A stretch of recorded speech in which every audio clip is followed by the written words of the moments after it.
There we go. Whoa. That's really loud. That was what? What is? Oh no.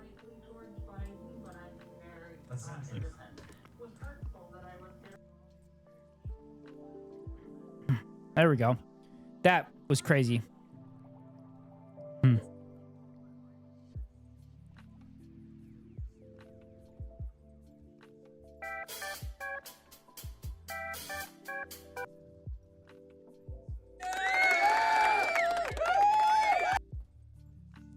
Okay. Sorry about that, chat. I updated my Roadcaster, so that didn't go through. So I'm gonna have to give that spiel again. So anyway, I didn't go live yesterday because I didn't have internet from about 2:30 to 8:30, unfortunately. And because of that, I just kind of relaxed and played Timberborn and watched Theo's stream on my own. But anyway, so after that, I woke up, did work this morning, and I've been kind of eating since I got back from work about 2 hours ago, trying to grab the calories that I burned today. But yeah, so now I'm live now. So so the plan is we're to play Timberborn, and we'll see what happens and go from there. Just gonna be kind of a typical stream, and we'll just kind of go from there and see what happens. Fuck, I said something else, but I can't remember what I said. But anyway, I gotta bring the game up, so give me a second.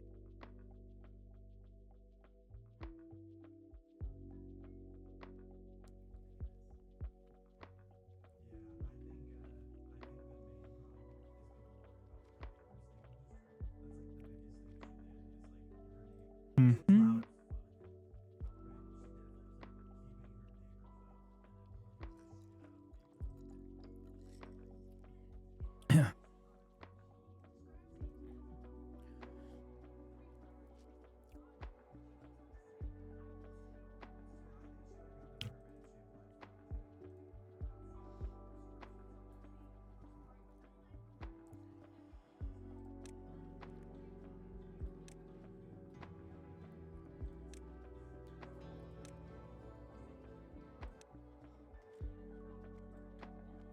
All right. So there we go. Now we're good to go again.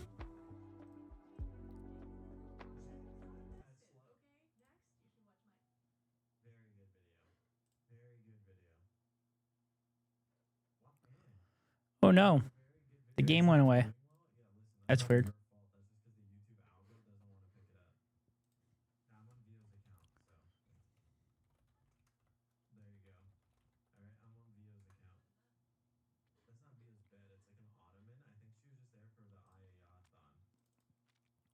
That's weird. The game was running, now it's not running.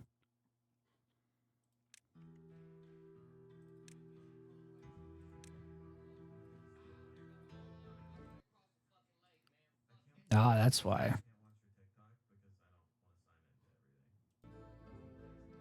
There we go. Now we're good to go.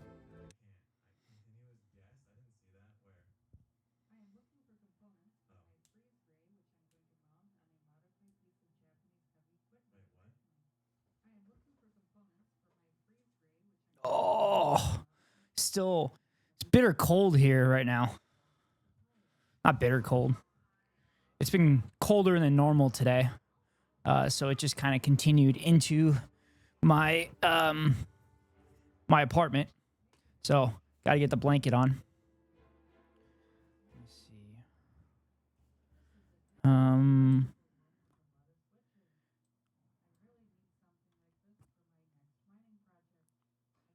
Fuck.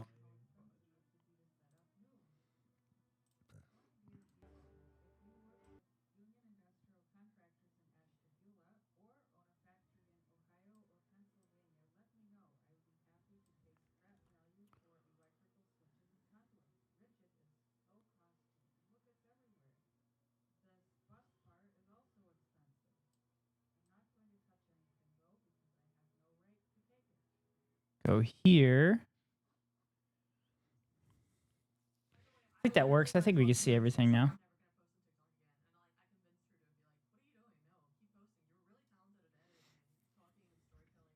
There we go. Now we're good to go.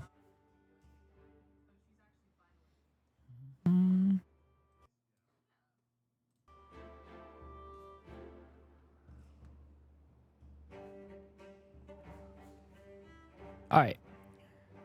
So I don't have any water here. I'm probably gonna have to start a new game.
Need houses for the beavers.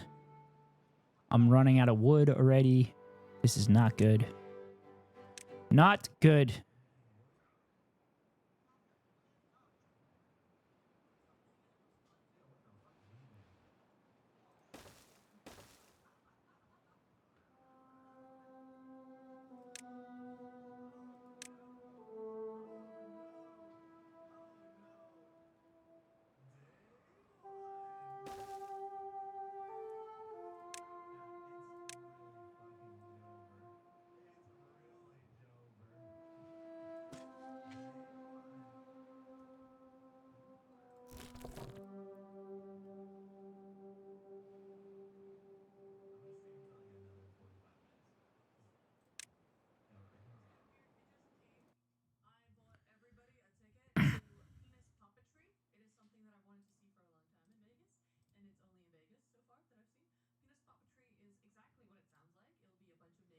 Hmm.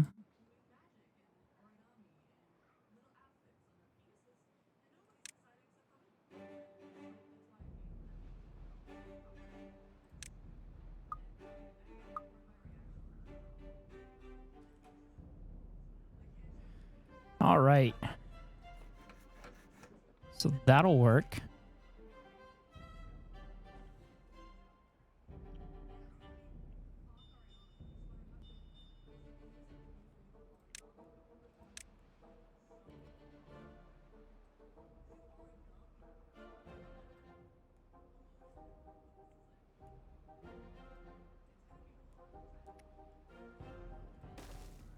Trying to do more straight lines in this playthrough because it makes things significantly faster and easier to access.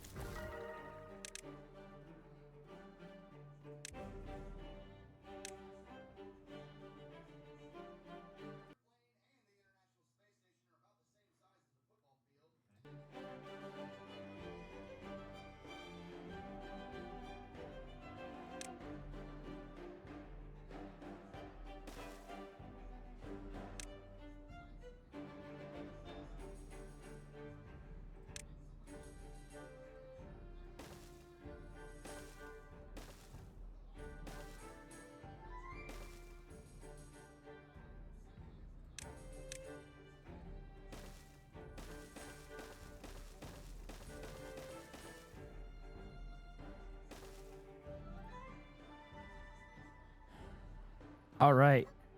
I need to plant more trees or I am screwed.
All right.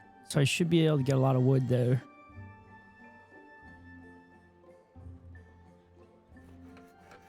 There's planks there.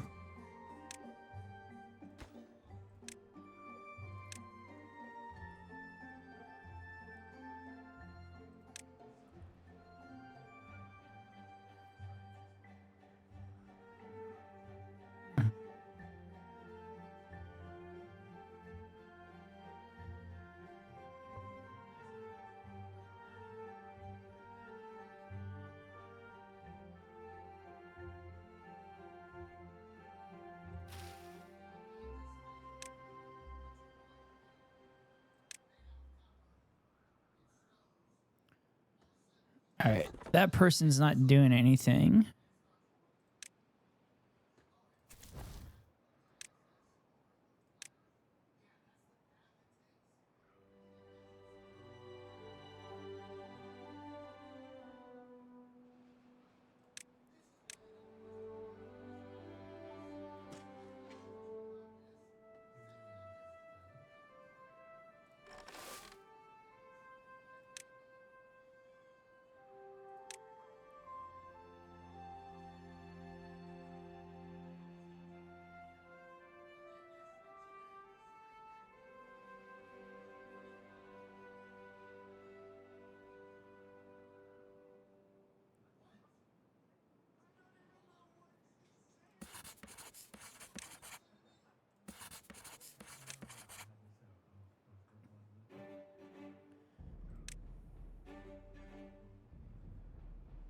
I might be screwed.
Okay, I got food now. I should be good.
I don't know why they didn't tear up that blueberry bush there.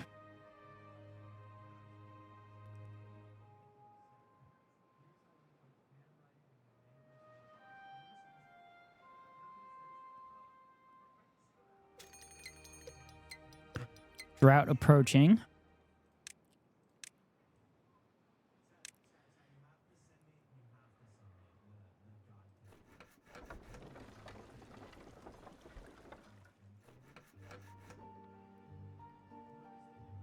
Wow.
I think I burned the roof of my mouth with the pizza I just ate.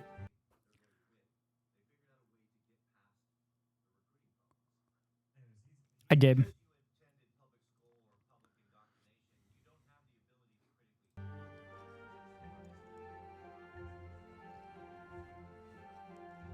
Okay.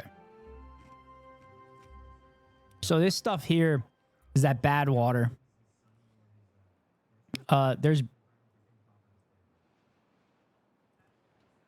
There's a couple times where a drought is replaced by bad tide. So you end up having the bad water kind of coming through here at some point. It still powers everything, but you won't be able to have drinking water. So you got to make sure you have water stored up.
Oh no, I need these last two built.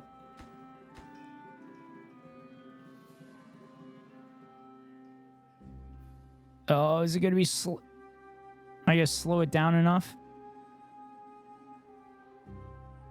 Once that wheel stops spinning, I'm not gonna have much more time after that.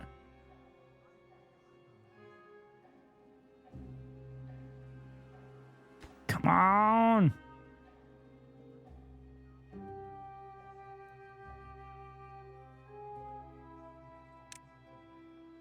Shit.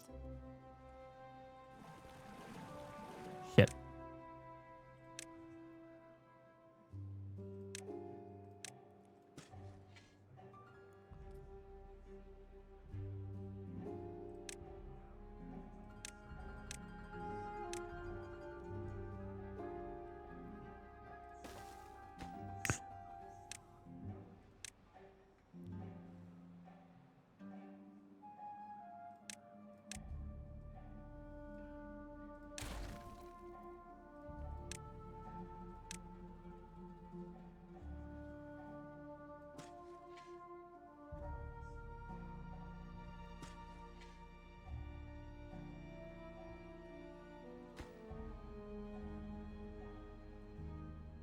Right there.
Yay, water.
Shit, I had too much high priority shit going.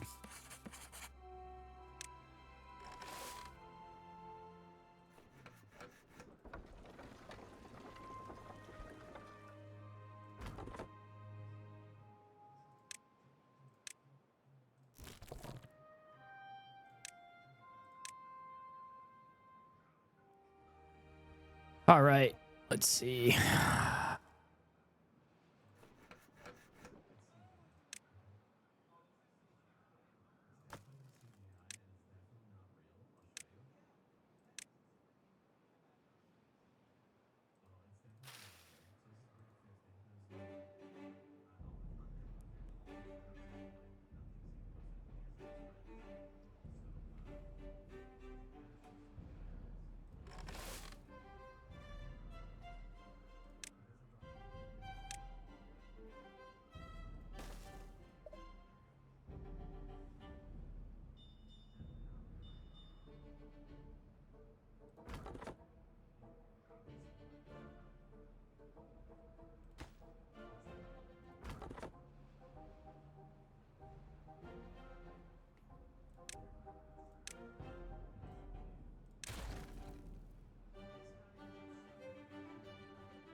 Broken teeth. Ah, shit.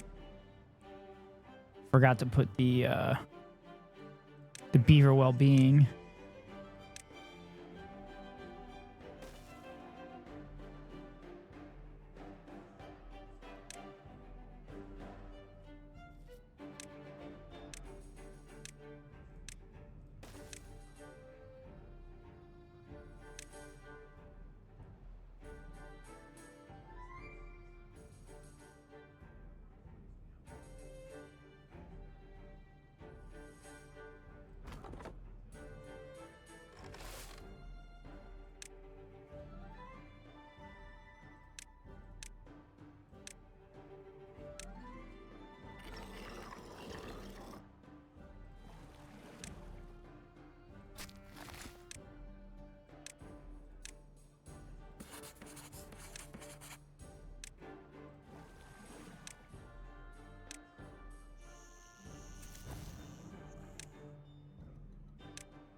Okay.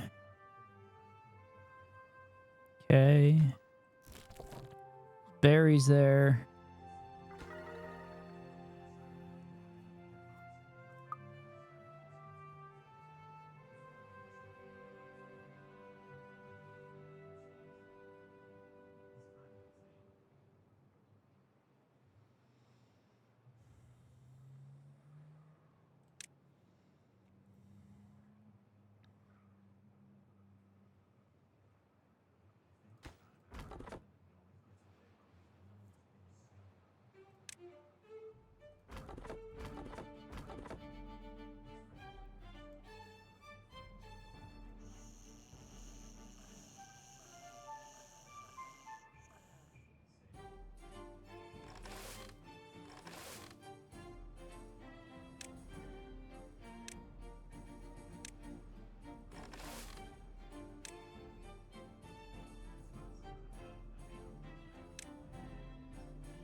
Okay. Think I'm sitting good now. I was a little stressful for a little bit.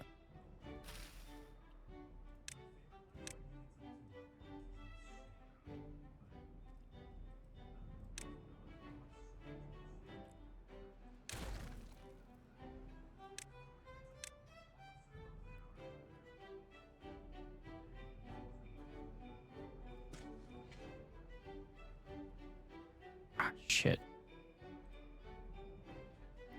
God damn it.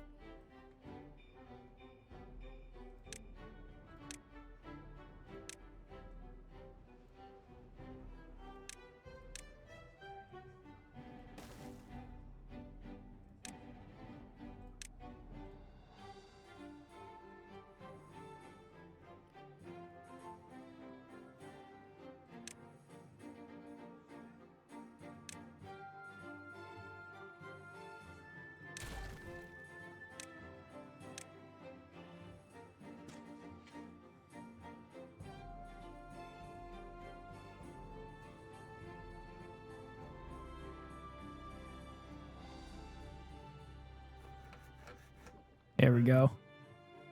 All right, 103 chestnut tree.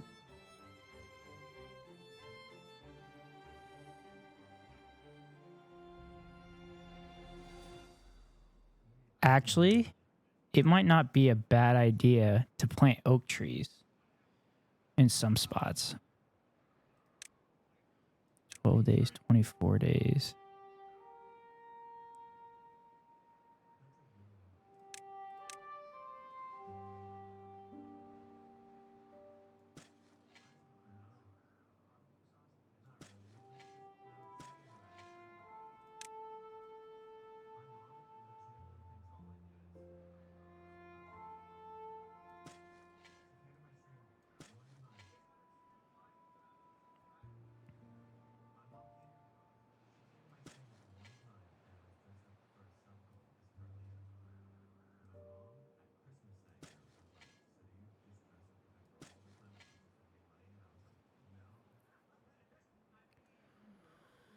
There we go. We'll see how this works.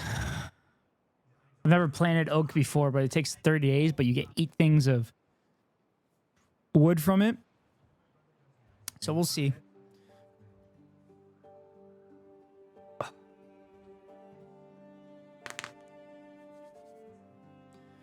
Oh. So I work tomorrow, which would be my 5th day in a row. I know that's what normal people do. And I'm taking Tuesday and Wednesday off. So I'm hoping I work early tomorrow, first thing tomorrow morning too.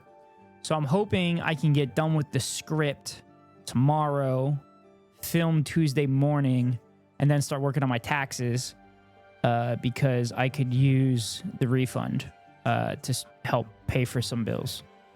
So that's kind of the plan this week. I do plan on streaming every night like I have been. I'm really pissed that I couldn't stream last night because I wanted to keep a streak going and see how many days in a row I could do it. But, you know, internet issues out of my control. Fortunately, I can't be streaming off my phone.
Holy shit, that...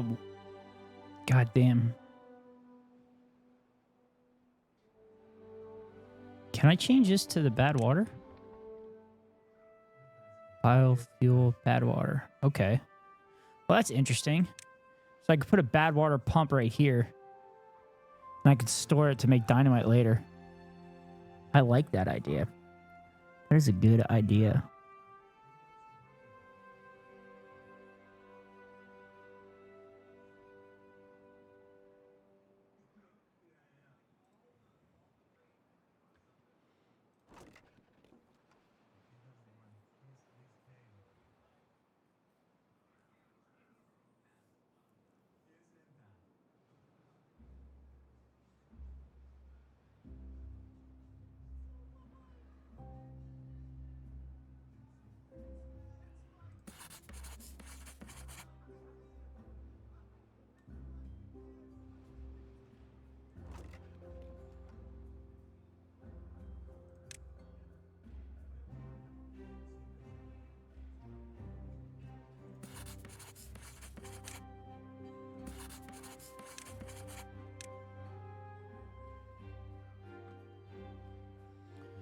Okay, I got a good amount of wood.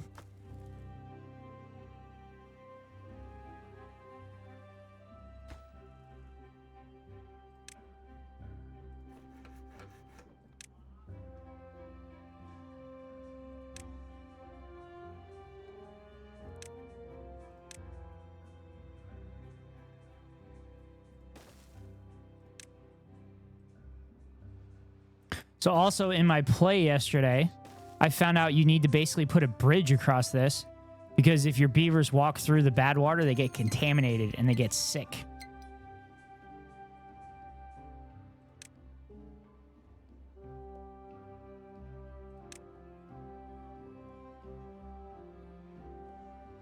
All right, what was the thing I was looking for?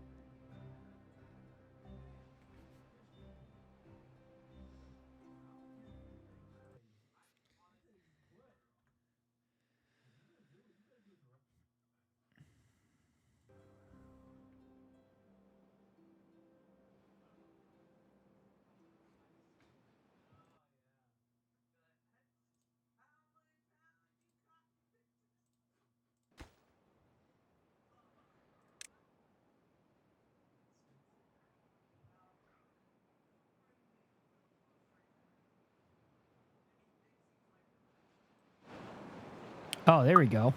That's why it wasn't loud.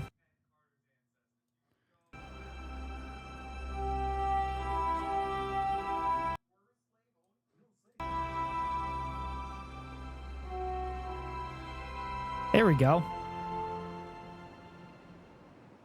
I forgot that I turned the master volume down last night while I was playing because I was watching streams.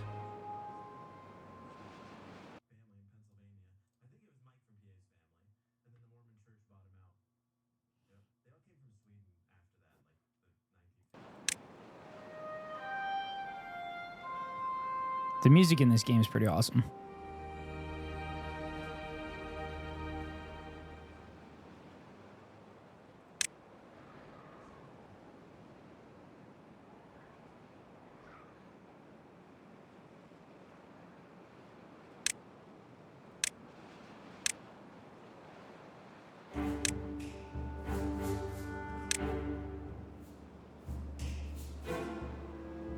Oh, what did I want to get? Fuck. I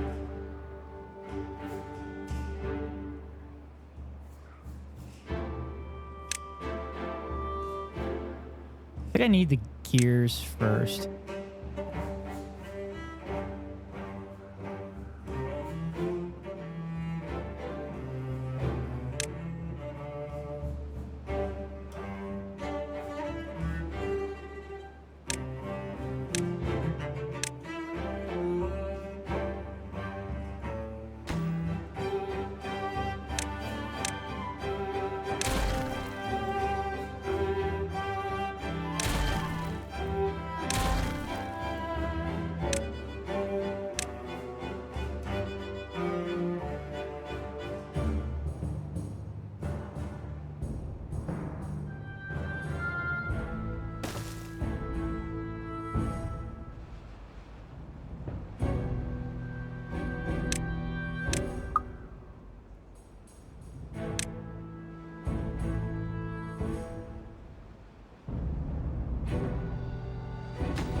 Oh, this was dumb.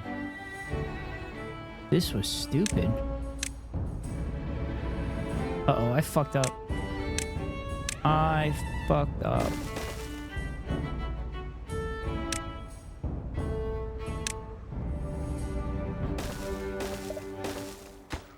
Uh-oh, this is not good.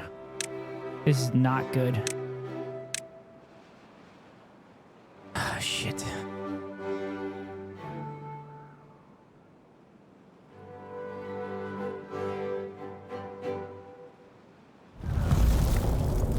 Fuck.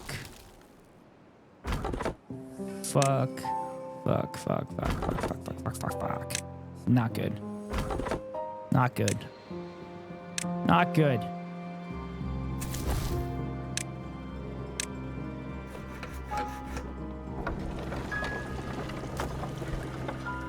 Not good.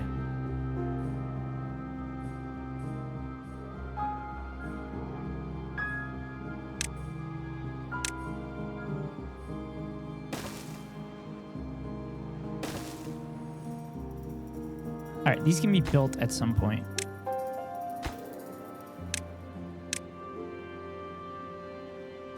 Oh, I need water.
Okay, I'll put pines here.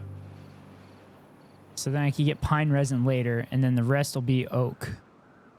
And then that'll give me a bunch of...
Okay.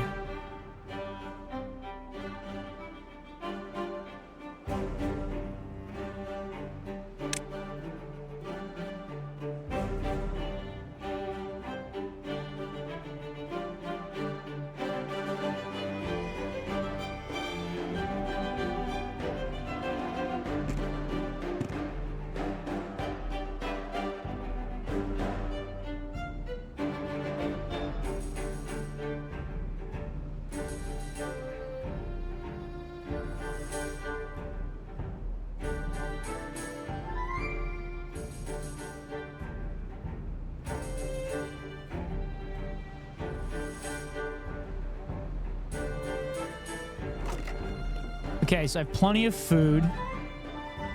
Food is good.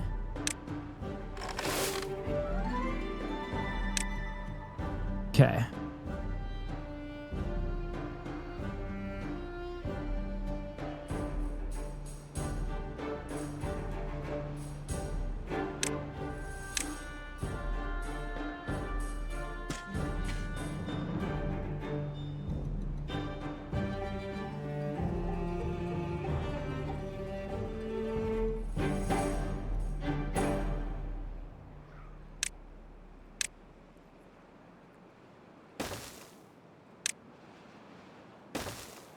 do this for now. I'll go.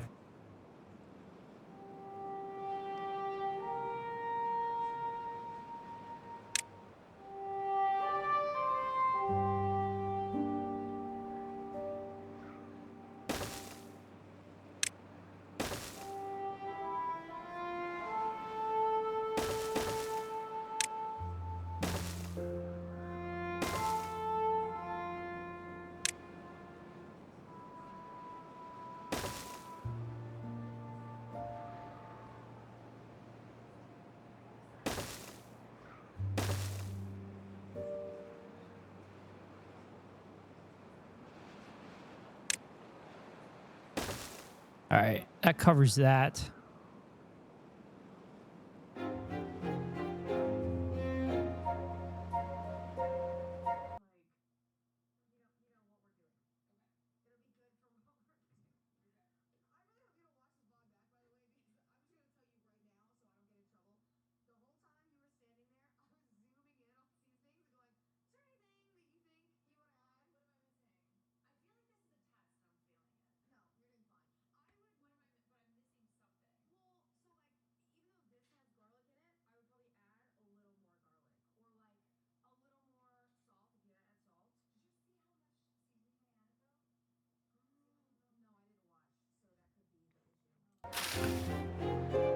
All right.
All right, I gotta stand. Back's a little tight from work today.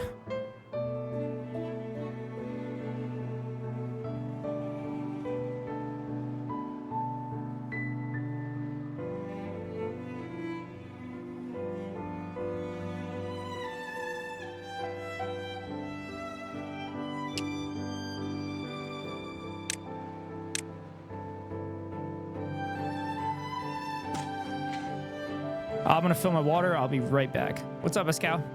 How's this damn game going on? This damn game is going. I'm glad I practiced yesterday, so I remembered how I wanted to do things.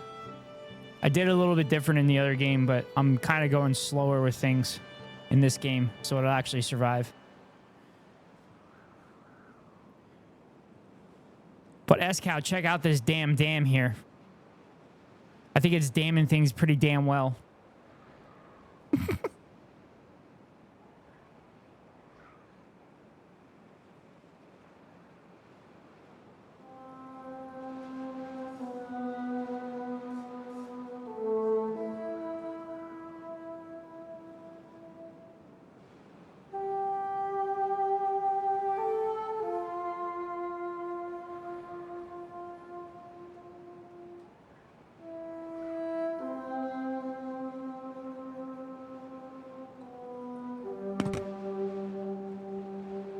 Go get water. It sure ain't damn straight. Well, it can't be straight. That's the problem right here. So I have it angled with the way the landscape is in the water. So I had to do that.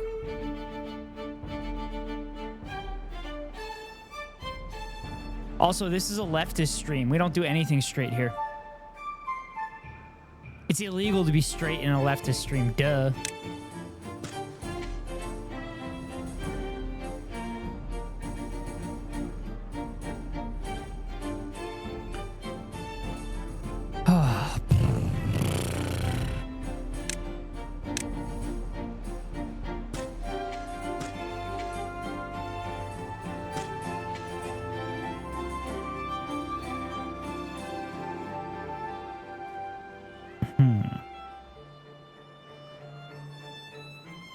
I'm trying to figure out how to properly distribute the science points. I mean, I go straight left. I don't flip-flop. That's fair. It's a fair point.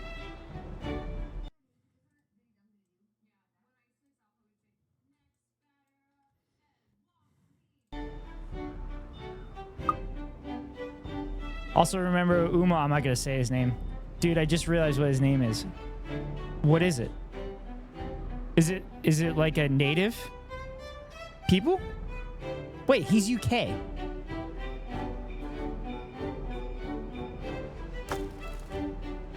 Oh, I have so many logs. Read it upside down.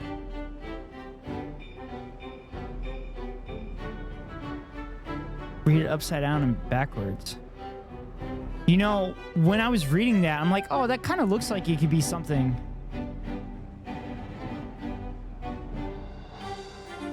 Upside down and backward.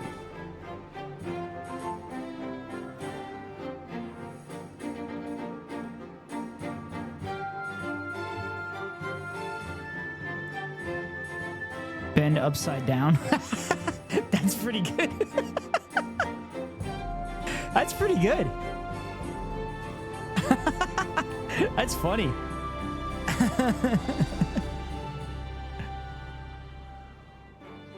So I'm assuming they talked about where their name came from and it came up.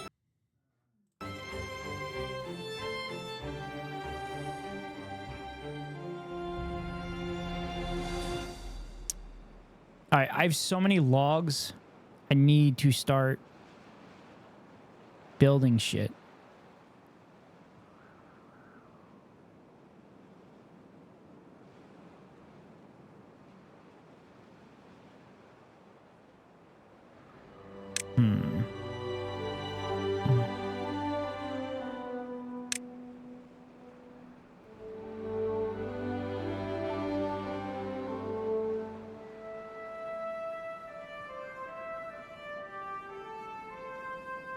He's in another stream I follow right now, and someone said, hi, Bend. So the streamer was like, I have never heard anyone call him that, but I know that's what his name is. Oh, that's cool. I read it upside down because I'm dyslexic and it clicked. Oh, that makes sense. I was trying to do it in my head, but I'm tired. It's been a long day. I walked 6 miles for work, and I've been working for 4 straight days. So that's nothing compared to what I do in the summers, though. The summers, I'll do like 12 miles a day, usually for like 4 days in a row.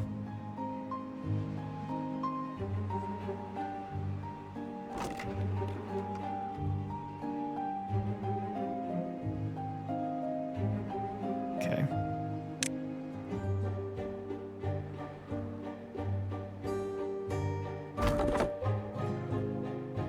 All right, I have to build shit so that I can actually... All right, I'm gonna build the levees. You know, I wish you could like overwrite things in this game. Like when you're replacing a dam with levees, I wish you could just overwrite them instead of deleting the whole thing.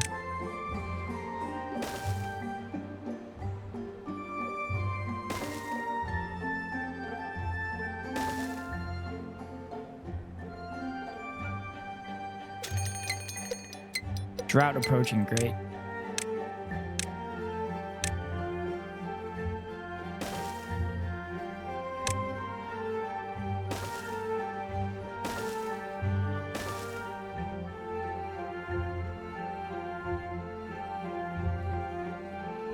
Funny enough, I can read inverted upside down faster. Wow. Before I got into IT, I used to do it 45 I used to do 45,000 steps a day minimum with about 40 pounds of gear going up and down ladders. Oh, I get that.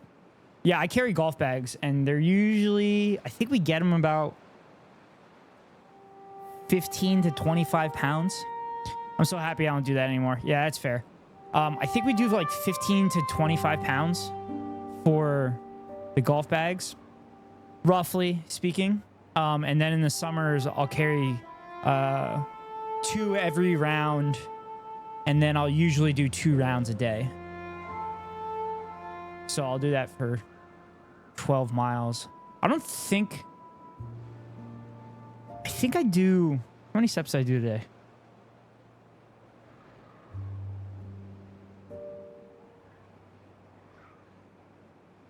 So I did 14,000 today. I think I typically do like 30,000. My tools and PPE were 40 pounds plus whatever material I was working with. It was insane. Yeah, no, I understand that. Those people that do that are unsung heroes. Like the technician that fixed my internet yesterday after I had a 6-hour outage, and that's why I wasn't live yesterday, unfortunately. Honestly, wasn't expecting to have internet until like later tonight, but shocked. We used to pull 200-pound spools of cable. Yep, totally get that. I did kind of that stuff when I was in college. When I wasn't bartending, I'd have to do like handyman work, and usually involved like heavy machinery and shit. So definitely was involved with that shit. Roofers are also unsung heroes. Those guys are awesome.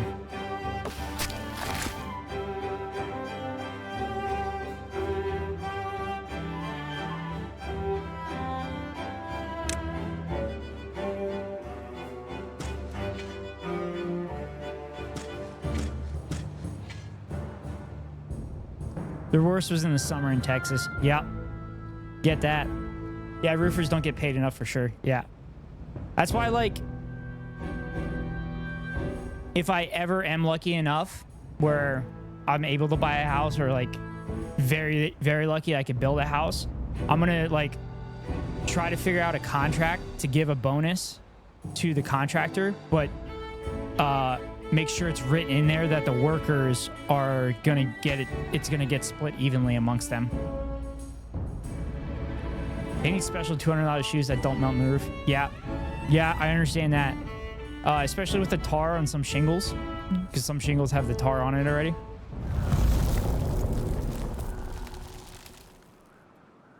I've had to put shingles on a roof before too. That wasn't that bad because I was a kid, so I didn't have to carry the shingles up and down the roof, but...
So Mary Kay has a requirement that says you have to have pink PPE on you during work at their facility to compensate their pay.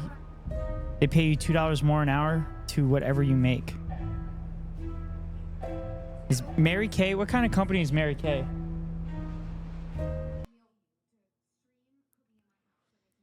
It's written into the contract, so whatever your employer pays, they will pay $2 extra for you and you to get it on the check. What kind of company is Mary Kay?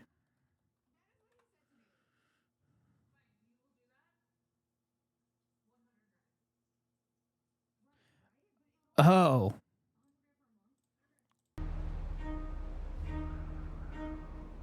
Make up the multi-level marketing company. Oh, Jesus Christ.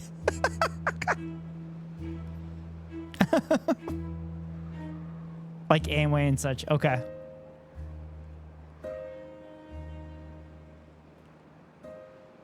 Huh. Wait, so they make you buy, but I did a lot of work for their HQ in Dallas. Okay. So they make the workers buy the PPE instead of providing the fucking PPE. So they have it figured out that they actually save money by giving everybody a $2 per hour pay rather than just giving everybody PPE. Ah, capitalism sucks.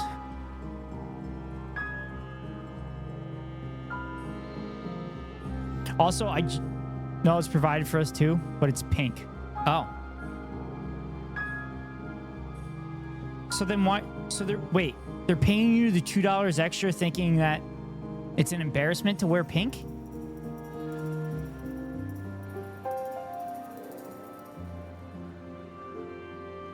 Dude, I'd take any kind of PPE that I needed for a job if it was free.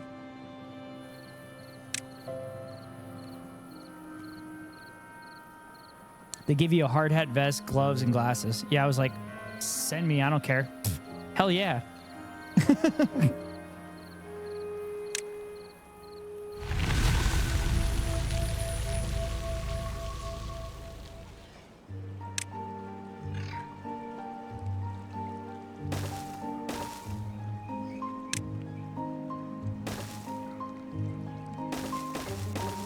So in Oregon,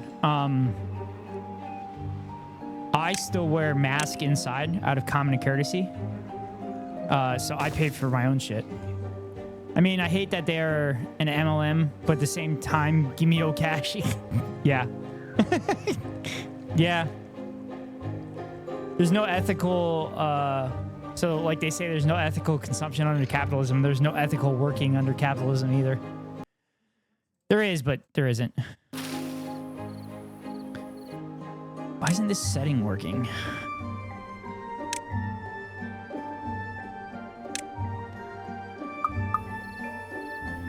There we go. That's better.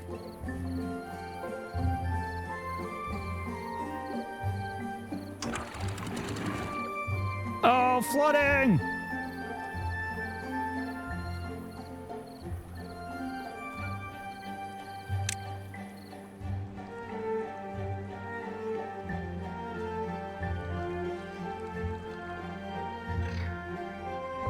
Why did that flood? That was weird.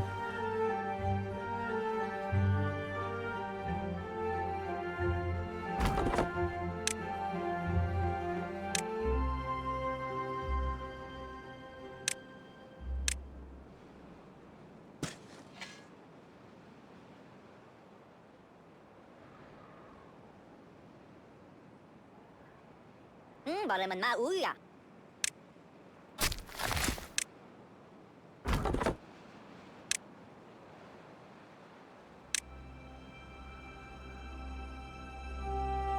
Yeah, so every data cable, every camera, every automatic door lock in that building from 2012 to whenever the next remodel was, I pulled or touched in some way. Wow, that's impressive, S-Cow. I mean, that's got to be, like, as much as that job sucked, that's got to be pretty cool that you could say that you pretty much had a hand in that business.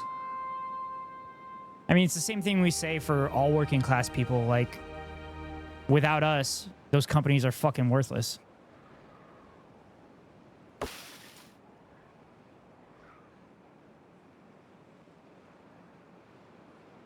Okay. So if I build lumber mill here, I build this here, and then I'm gonna go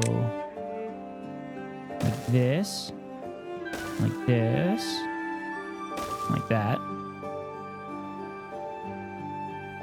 That'll work.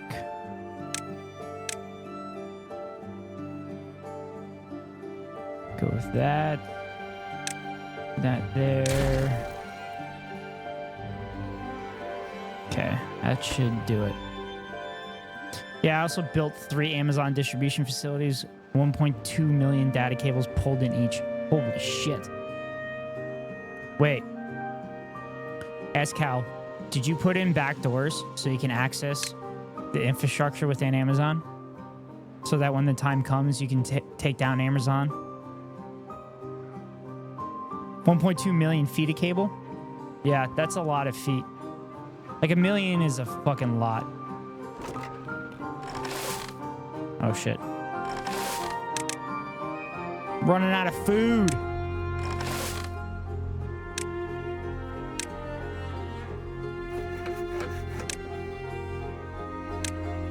Hello, sadly, no. You weren't thinking ahead, Cal. You were not thinking ahead.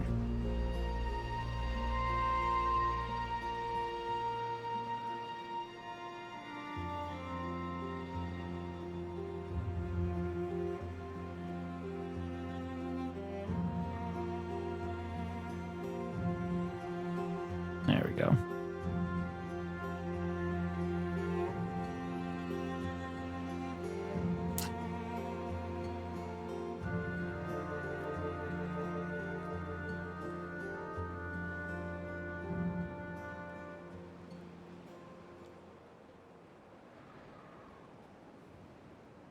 Each box is 1,000 feet, so we pulled roughly 1,200 boxes worth.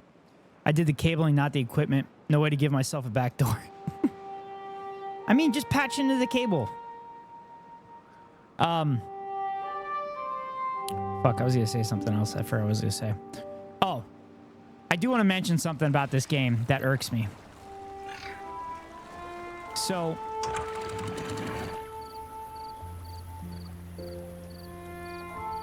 Shit. I gotta wait for a drought to do it. But, like, the ones that are the corners, the water still leaks out, and I don't know if it actually leaks from that body of water or not. And I've always had an issue with that.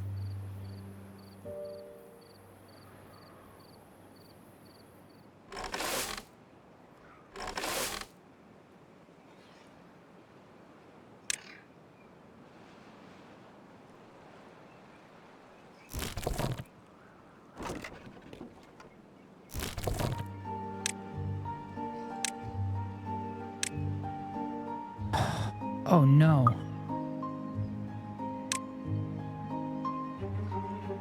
Oh shit, one of my beavers is contaminated. You don't want a contaminated beaver, damn it.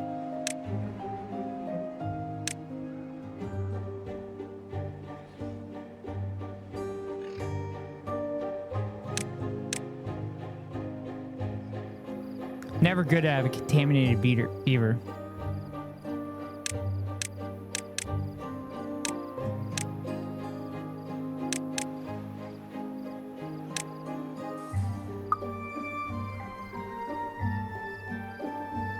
I used to make my dams too wide for that reason. That's fair. But, like, I'm sure it's somewhere on Reddit or something that'll actually determine if your water level's going down or not.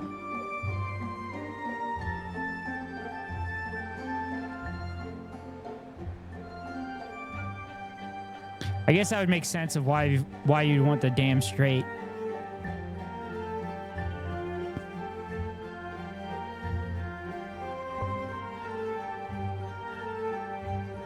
Have you ever heard of Jon Snow? Yes, I've heard of Jon Snow. You talking about the Game of Thrones character? Damn straight.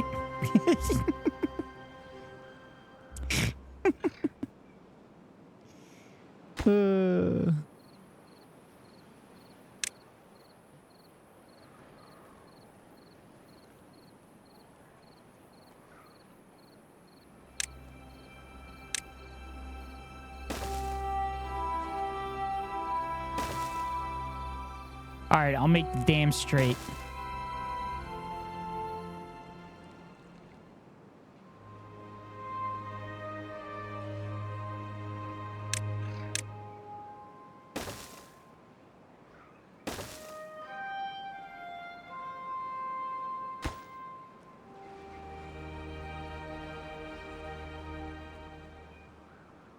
No, that's Jon Snow. Wait. I'm confused as cow.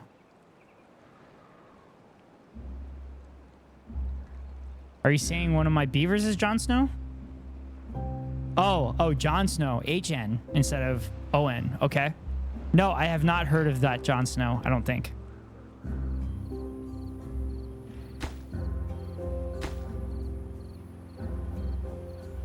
Also, I love this game has autosave.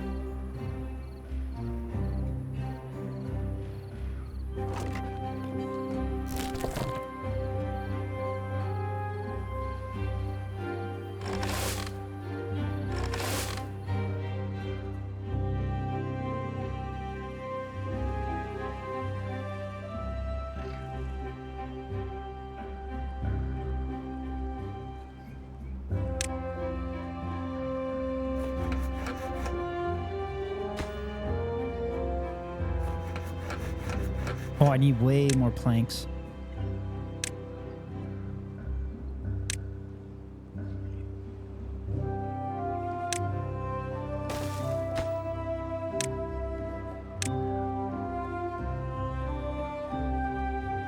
Jon Snow is a real person. He discovered a bacteria by mistake. Oh, yeah. That sounds familiar. That sounds like something I might have heard in the past. I feel like you're going to make a joke. I feel like a joke's coming. Noticed people in London were getting really sick in certain places. After plotting where all the victims lived on the map, he noticed they got sicker and sicker the farther down the river they were. He also found some pockets of people down the river who didn't get sick. That's pretty cool. There's something that kind of goes along with that with the discovery of fluoride. The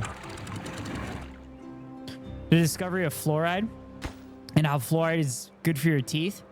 They basically found that, I think it was in Colorado, there were towns where the water had high concentrations of fluoride, and then they realized, actually first they realized there was towns in Colorado that people didn't really have cavity problems, and then they kind of investigated and they found that there was high fluoride in the water. So that's why they started putting fluoride in the water across the country to prevent cavities. I almost got a straight dam.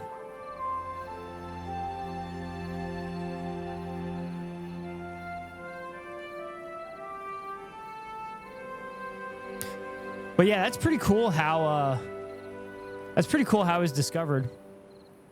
Oh shit, what the fuck? What? Why is everything flooding? What is going on?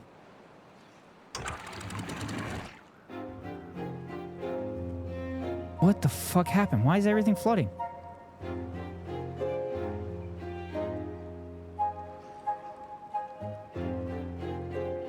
I have it wide open.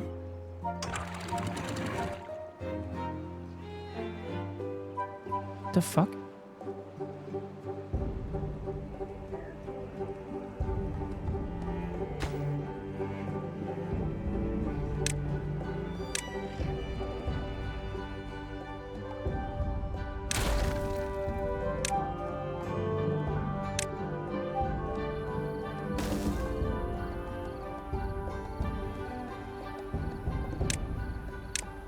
That was so weird. I had no idea. I don't understand why that was flooding. Turns out the Pockets didn't drink water. They only drank beer. So they were Irish and Scottish neighbors. Anyway, he was testing the water and found higher and higher concentrations of urine and fecal matter. But he used something called Laplace transformations to plot the places that they needed to look, and they found sewer pipes draining into the river at those exact locations. Also that Laplace transformations, that's, I learned that shit in Calc 3. That shit sucked. That shit was really fucking difficult.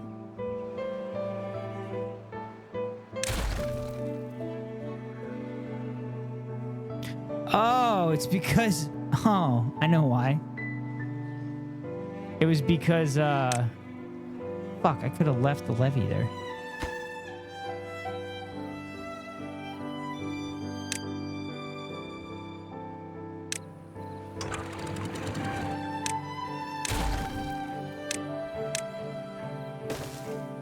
If I remember correctly, that Laplace transformation helps you kind of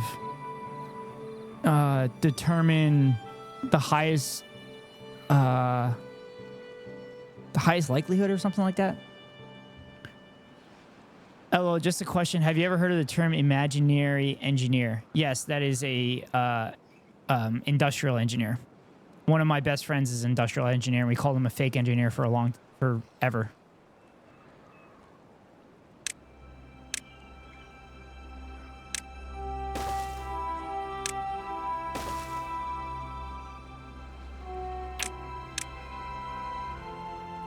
Also, I think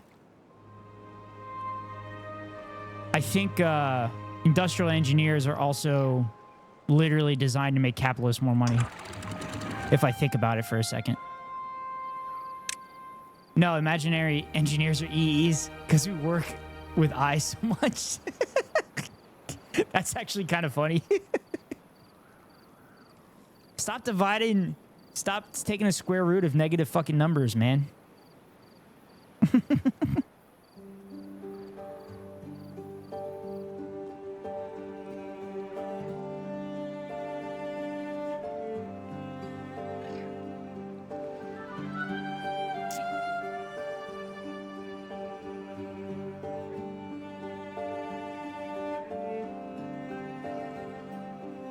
All right, there we go. Lamau. So I have a spreadsheet of my jobs and stuff, and I have to divide by 0 sometimes. So obviously it comes out as undefined. But I built something into the code that says, hey, if you get an error, just mark it as 0. Because I try to divide it by the number of bags that I work. So I do price per bag. So if I just have a group caddy, I don't carry any bags. So it's all because one dude made an assumption on an observation that we never corrected. That sounds about right. I'm guessing this one dude was a straight white dude and probably enslaved a bunch of Native Americans and people of color as well. Just a guess. And refused to admit the mistake.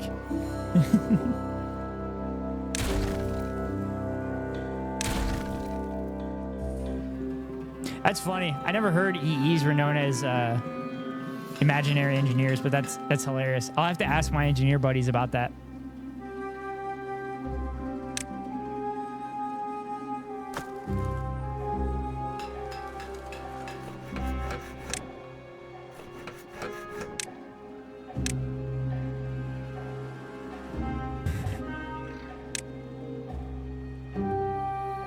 All right, I want the gravity battery. So I need steel.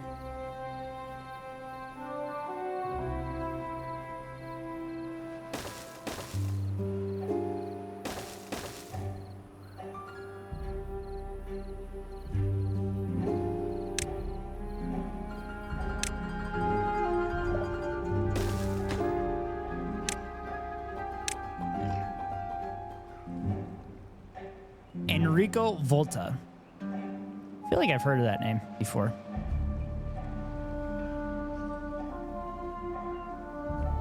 Wait, is that where the word volts come from?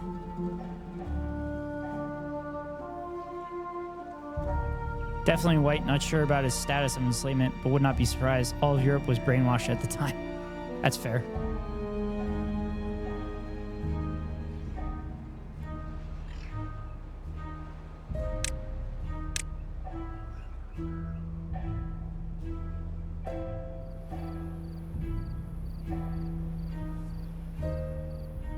Exactly where the word volts come from. Ah. See, I have random knowledge. I have random knowledge and shit that, like, it's just there. But I just never... I just can never, like... I can never really recall it when I need to. So, like, if I'm doing, like, Quizzo or something, I'll know an answer. Except I won't get that answer in my head until after it's already too late. And that happens all the time for me.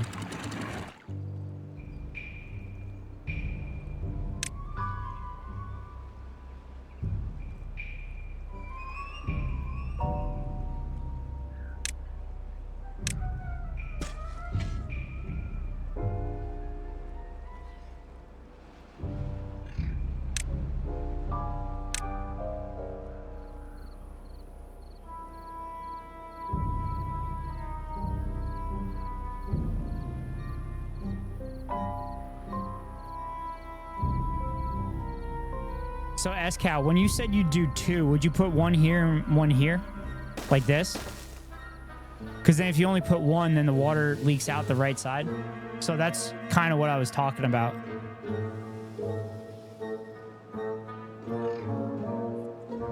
Anyway, Volta was looking at electricity in a microscope and saw stuff moving, so he said, oh, okay. So these particles are moving in this direction, so they flow from the higher potential to the lower, like a ball rolling down a hill.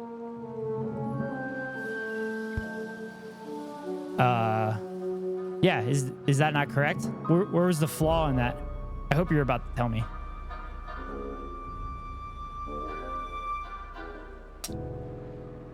Fuck.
Turns out he wasn't seeing particles move, he was seeing gaps being filled, so the electrons were filling the gaps. And he saw the empty space move. Sort of how we were talking about the cars hitting the brakes. Oh, that makes sense. So the electrons were filling the empty space rather than it was flowing from the high potential to the low. If I'm explaining that correctly.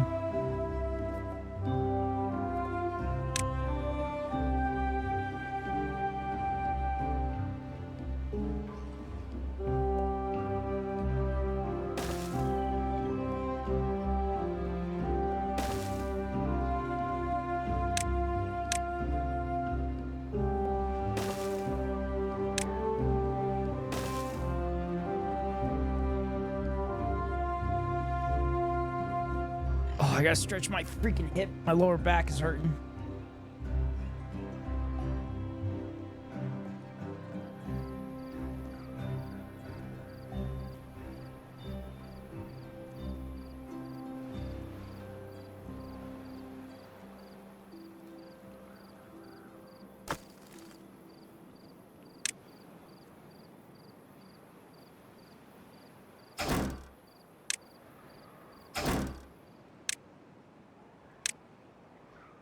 Yes, so because of that, electrons flow from negative to positive.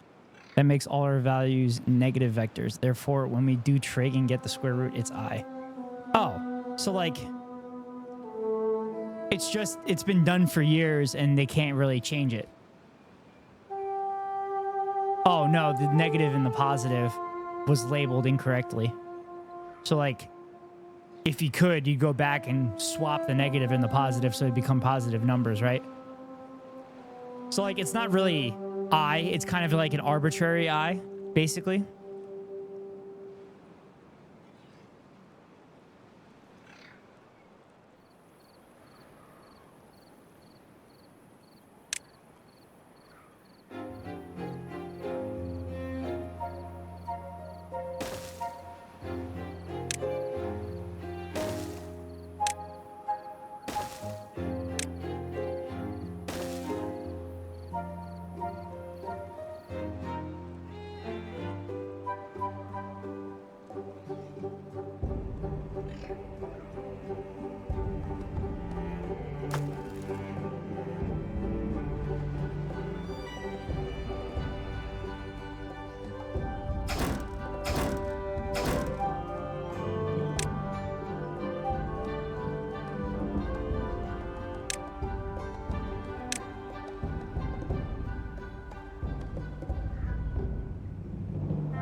No, mathematically it's I, but the direction was arbitrary. It could have been normal numbers if he had seen the right thing. Yeah, that's kind of what I meant. I mean, if you look at a grid with x, y of 0, 0, and the vector moves -1 to -1, that is a negative movement. Yeah, as a vector, it's a negative movement, but the magnitude of it is still 1, right? Or the magnitude would be positive. So if you were working in magnitudes rather than vectors, it wouldn't matter. But you need the vectors for electricity, so that makes sense.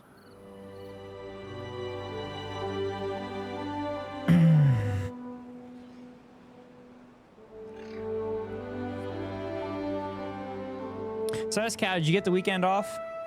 Did you have a good weekend? What'd you get into?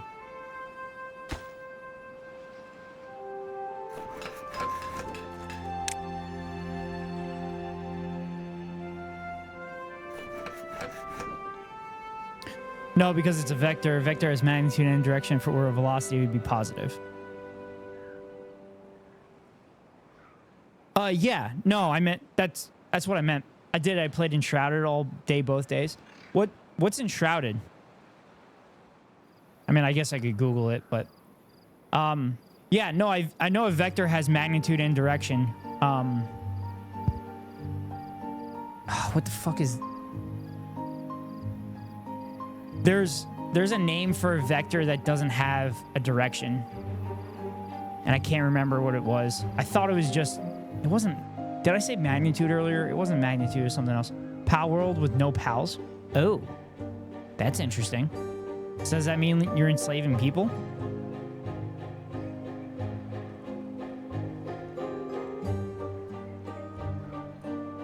Oh, I fucked up.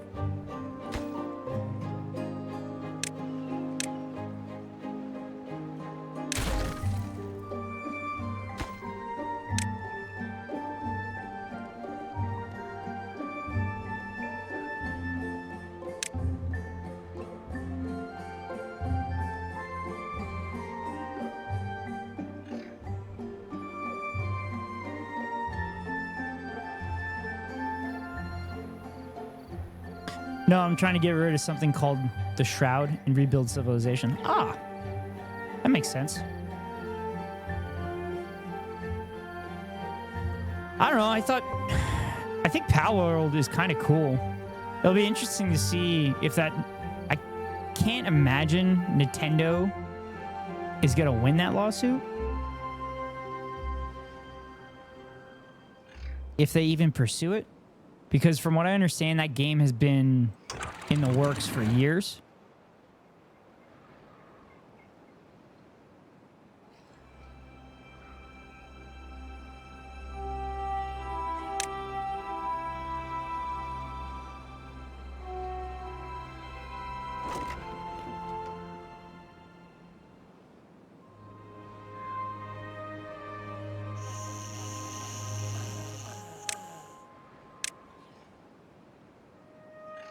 I gotta build more housing for my beavers. It's always good for the beavers to have a home. They straight up stole a lot of elements of BOTW, Pokemon, and Pikmin. And they have a huge basis to win. Are you saying Power World has a huge basis to win? Because, I mean, there's no way they would invest that many years in this game and not make sure that they were legally covered. Because again, the game... No, Nintendo over Power World? Oh. I mean, maybe. But I just don't see... I don't see a company going forth with a game. I mean, okay, I guess I'm giving a company way too much credit. And based on my experience, companies are literally run with rubber bands and fucking paper clips. They didn't even know how to program. They admitted in an interview that they jacked their stuff. Jesus Christ. Oh my God. But like, I'm just kind of... They published alone, no publishing assistance. But I'm just kind of confused because Nintendo sent out a memo saying like, hey, yes, we're aware that this game exists. But like, why would Nintendo say that, hey, we know you've been telling us for a while, but like, we know this is happening. But why would they admit? I don't know. I'm just thinking out loud and probably not making any sense right now. They pretty much just uploaded to Steam. Interesting. I guess I didn't read enough into Palworld. I'm kind of relying on a streamer that I watch that talked about it, Carter. And he's usually pretty good with that stuff. Facts when I say that stuff. They need to build a case. Why give away their strategy if it's not ready? I mean, they also... Unless it's a conspiracy for Nintendo to make more money, so they allow the game to be published and then they win the case and then they make all that money. Which, I don't doubt it.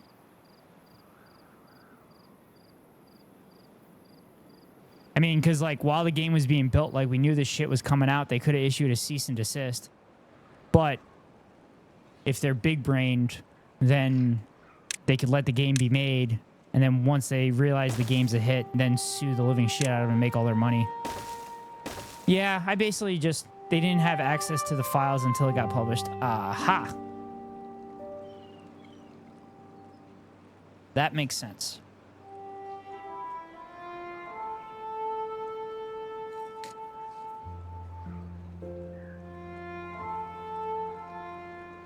I'm sure Nintendo was ready for this, and they're going to make a fuck ton of money off of it. But it might be good, because then they'll make an actually legitimately good Pokemon game. Probably not. They'll probably just sit on it, because that's what capitalism does. Fun fact, Kodak had the technology for the digital camera, and they sat on it because they realized they can make more money with the film being printed rather than selling the digital camera.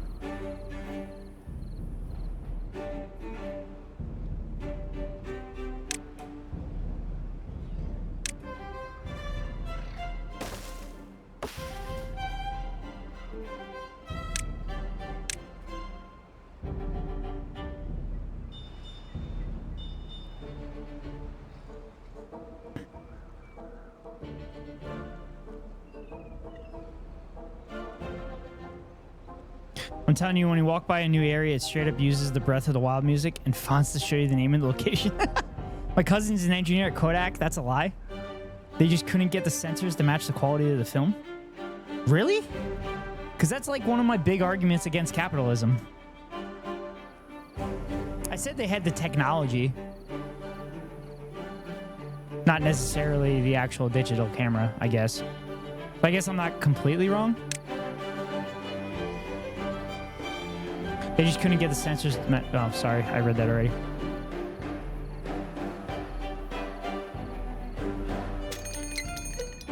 Oh, shit. Bad tide. Fuck. Pump this water, baby. Pump it up good.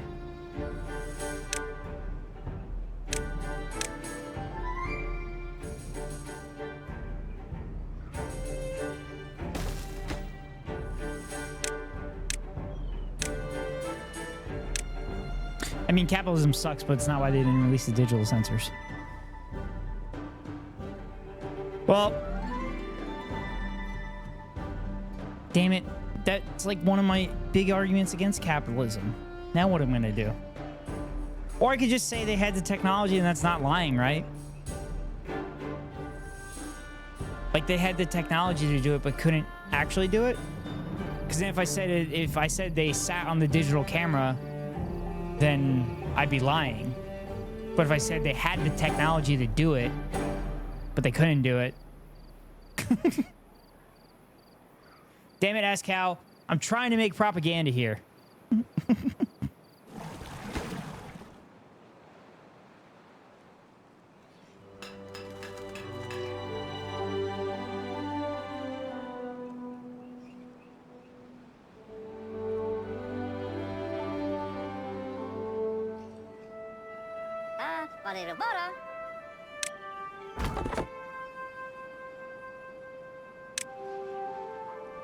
All right, so this is the first bad tide coming in rather than a drought or good water. So I'm going to have to... Okay.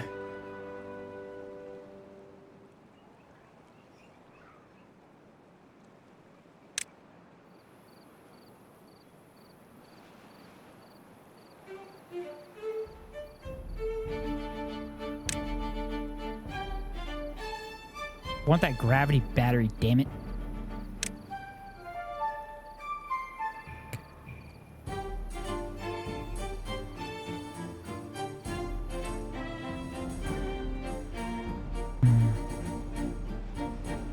They contracted Sony to make the sensors for them, and Sony figured it out. After 20 years of them making the sensors and Sony filing many patents for improvements, they were able to cut ties with Kodak, and they are the only company that makes sensors that are worth anything. That's fair. So Sony basically straight up fucking stole it from Kodak. That's hilarious. That's true capitalism, baby. You get contracted by somebody else, and then you fucking steal their technology and sell it on yourself.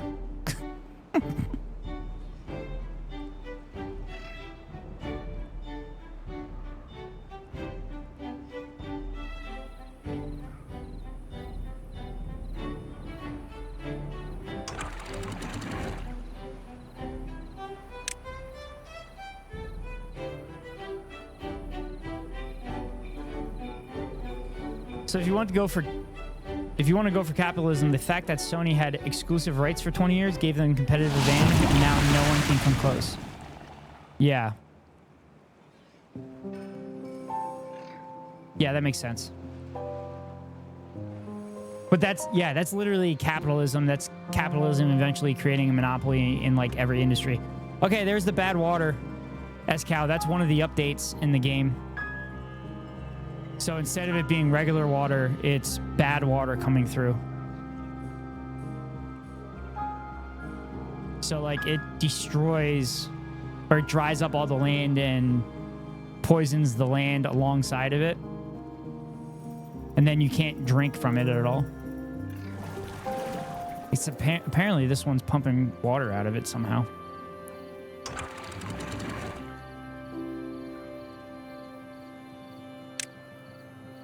And Kodak got complacent and said, let Sony make it, we'll profit, and did nothing to be ready. Yeah. But that's literally an argument that like pro-capitalists will fucking make all the time. Be like, oh, well, Kodak wasn't a good company, therefore they don't deserve the fucking profit.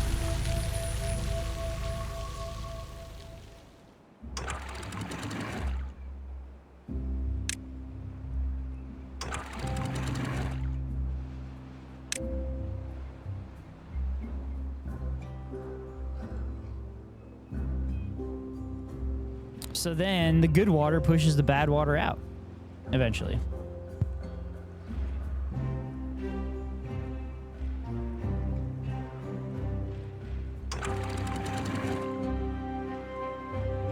Ooh, I don't like this. There's literally...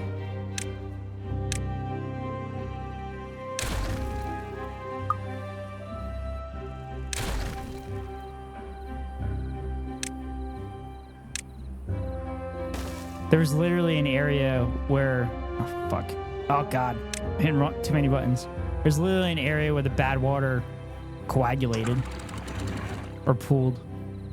Don't want that.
I think I'm doing fairly decent in this game so far. I haven't completely fucked it up.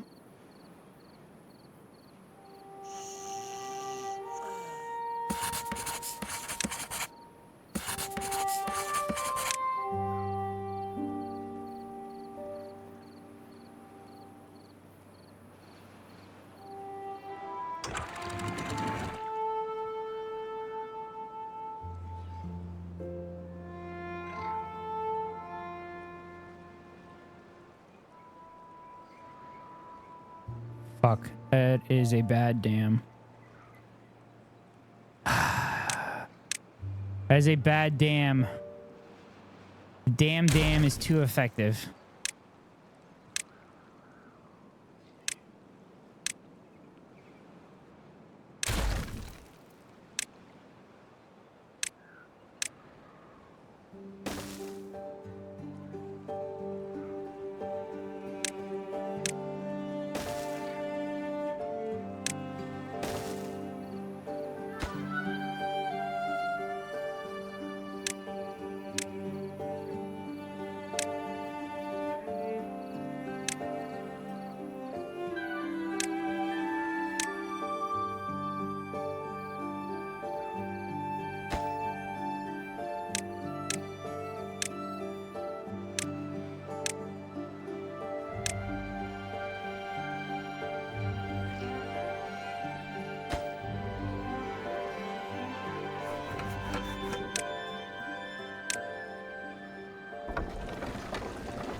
Okay, that takes care of that.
There's no water in that. What the fuck?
Shit, I hit the wrong button again. I can't wait till I get an actual, like, keyboard. Right now, I just have, like, something I bought from fucking Fred Meyer. Just to get by.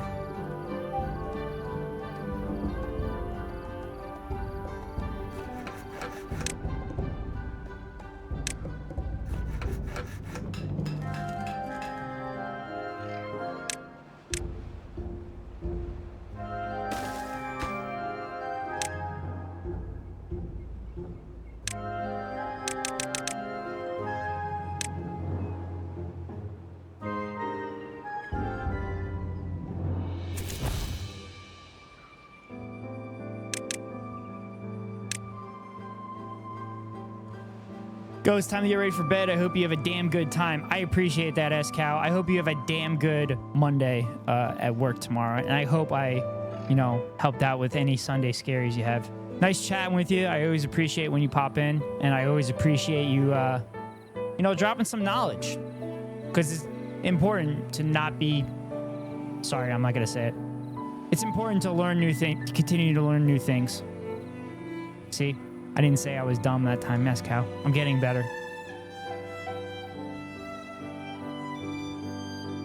Holy shit, there's a lot of shit over here, too. God damn.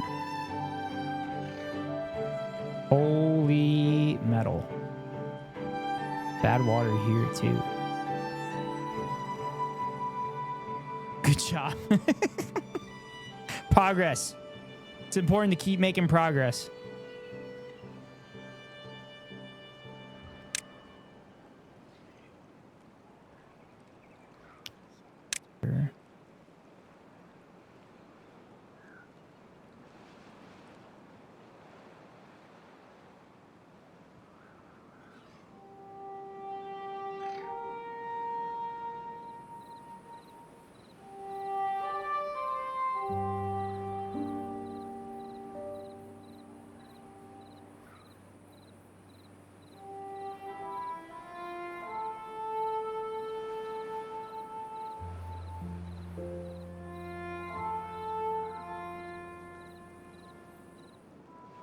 But there is evidence backing negative self-talk to be negative emotionally. Yeah, I know, S-Cow, I know. Doesn't mean you need to be positive, but don't be negative, neutral. Works fine. I get it, S-Cow. I know. My motivation is to call myself stupid, though. And it's worked for my life. However, my mental health could be better. I will admit that. But it does provide me motivation to become better. Just to let you know.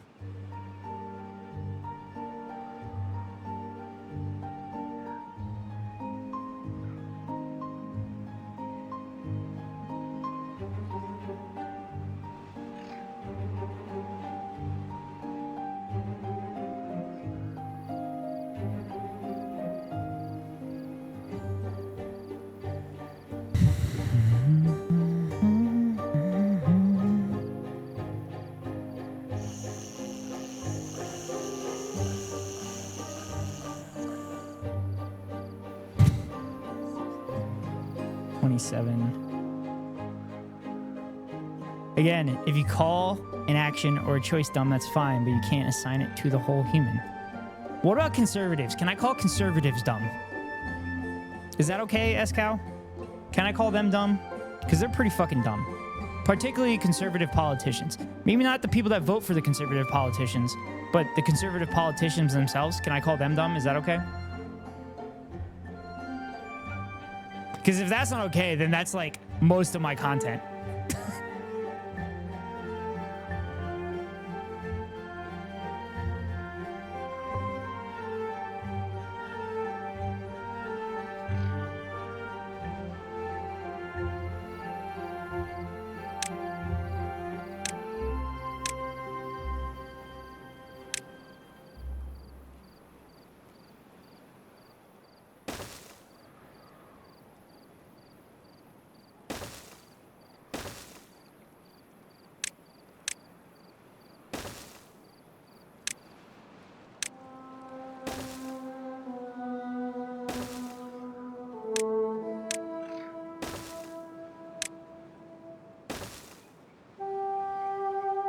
The thing, though, they aren't dumb. They know exactly what they're doing, but they do make dumb choices. I disagree. I don't think Marjorie Taylor Greene knows what she's doing. I think she's being told what she's doing, and she's following those actions because she's dumb. Also, Trey Gowdy, another example. Who else? Matt Gaetz knows what he's doing, but he's also not intelligent, considering that he was getting investigated for sex trafficking of minors. That sounded really bad. That sounded like only dumb people will get caught with that. That's not what I'm saying, though. Oh, I hope this doesn't get clipped later. See, I also... Fun fact, the reason conservatives are so determined to get revenge is because they have always felt educated people look down to them. So calling them dumb is just making them solidify their position. That's fair. What if I have evidence of why they're dumb? Also, the entire reason that conservatives want revenge is because they denied Bork that Social Security or that Supreme Court nominee. That's basically the whole basis of the revenge for like Mitch McConnell and everything.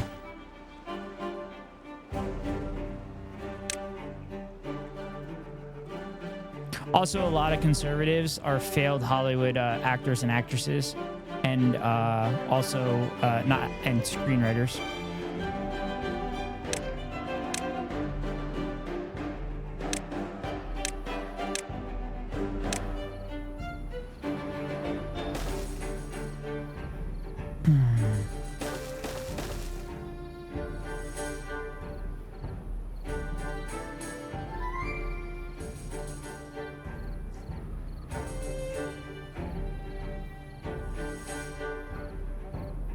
It's the movement itself that is dumb, not the people who are doing it. That's fair. But like, the movement is astroturf to know any better. Yeah, and it's not their fault they're dumb. It was literally the conservatives are the reason they're not educated, because we didn't fund our education programs.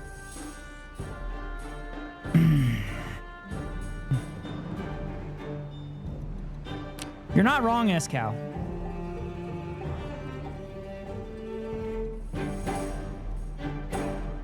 Since conservatives that know what they were doing eroded education, so they didn't learn. Yes. Yeah, I said that.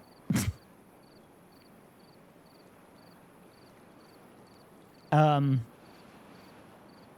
was going to say something else, what I forgot what I was going to say. I want to say we don't fucking need them. Like, there's enough progressive-minded people in this country that we can get progressive policies without them, but I'd be willing to help them. It just took me longer to type it. Yeah, I'm willing to, you know, not chase after the, you know, working class folk and not get their votes and, you know, pass progressive policies that actually help them. And then they eventually be like, oh, hey, if we vote for progressive policies, we end up better off. So why don't we do that? But that's just me. We don't need 100% of the vote. We need 51%. So why not use that 51% for good instead of chasing the more votes that we need?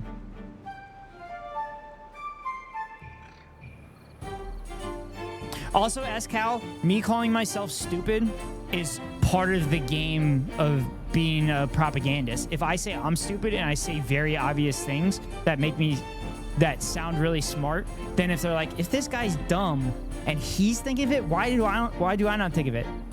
Or we could help working class folk understand they benefit more from leftist ideals than to say we don't need them. I didn't say working class folk.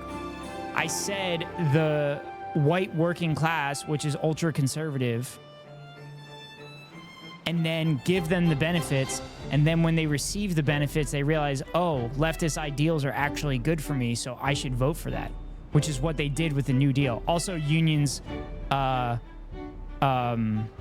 drastically helped FDR pass New Deal policies and lobby FDR New Deal policies. Also, I think Eleanor Roosevelt was a big lefty as well and kind of pressured FDR into passing progressive policies.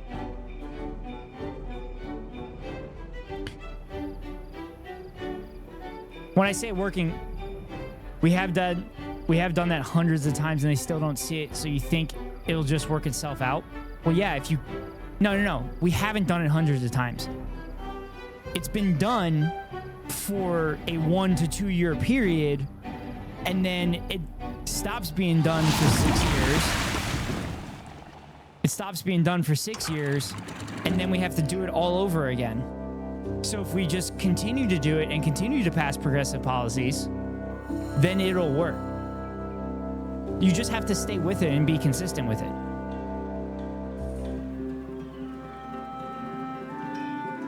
That's my thought process. Also, building unions is like a huge thing too. because unions educated the shit out of people back in the day, particularly during the New Deal era. That would be nice, but we can't get the centrists to move left. Yes, we can. We could get them to move. Actually, let me think about this for a second. Centrists will never move left because they're conservative in nature. But every time a progressive policy is put onto a ballot in any state, it pretty much always wins. Arguably, pretty much every progressive policy has almost 70% approval rating across the country. So if we can continue to have people like Justice Democrats win and beat the living shit out of establishment centrists, then maybe we can beat them at their own game. So when we move left, they vote right and we lose traction. No. I think we should stay left, and they're going to continue to move right because they're wealthy benefactors that are donating, that are part of the donor class, benefit from right-wing policies. Also, why haven't we talked about this whole time while I was on stream? Instead of you're talking about it right before we go to bed. Or right before you go to bed.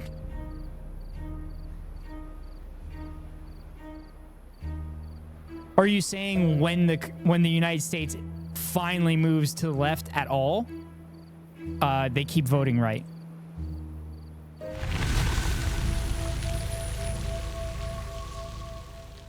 Because you wanted to know about imaginary engineers. That's fair. That is fair. That's a fair point. You're not wrong. No. The way... Yes, as U.S. moves farther left, they say nope and move us right again. Yes. But we haven't moved left since FDR. We've just continually moved right. So there was never actually like any movement left.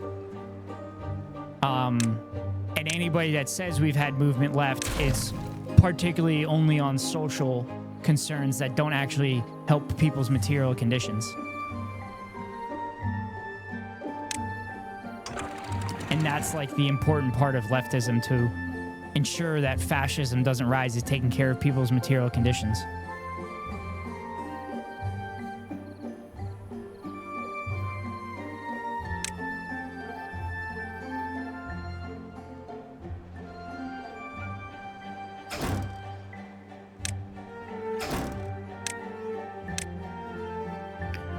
I mean, our politics are the ratchet effect.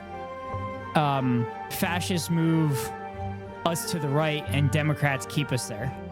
Fascists move us further to the right and Democrats, centrists keep us there. It's the saying that cut a liberal and a fascist bleeds. True, but every attempt gets shut down by the centrists. We always lose their votes when it comes to anything progressive, and it's irritating. Yes, it is very irritating. I understand that. But the time where they pass progressive policies is when they realize they need progressives to win. Now, with this upcoming election, I don't think they actually care if Joe Biden wins or not, which is why they're not going after the progressive vote anymore, which is why I think Bernie should have ran for the primary this year. But Biden does have an incumbent advantage going into the election season. So I can understand Bernie's decision to not go into the primary. As much as I hate it, it makes sense. Also, Bernie should have primaried Obama when he threatened to do so. Did you see some more news on primaries for the incumbent? That he won by like 90% of the vote in South Carolina, which is the least surprising thing ever.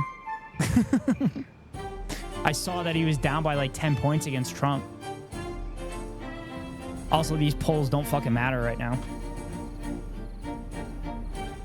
Yes, the incumbent is super unpopular, and they're going to continue to be unpopular until this summer he does student debt relief and legalizes marijuana, and then his poll numbers are going to skyrocket. He's sitting on those. Do you watch some more news? No. Is that a progressive news agency?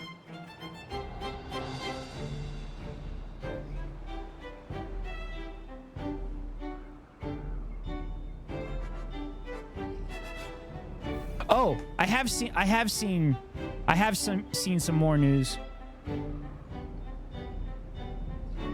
Yeah, I've seen his videos before, and they're excellent, actually. They're very good.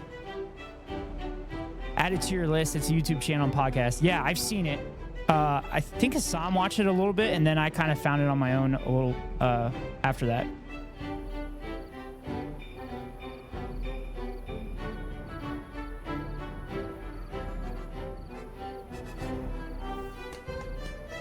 Casual greeting. Welcome to Some More News Network. Some More. There's also, I think it's Means TV. I've seen them on Twitter. They do a pretty good job too.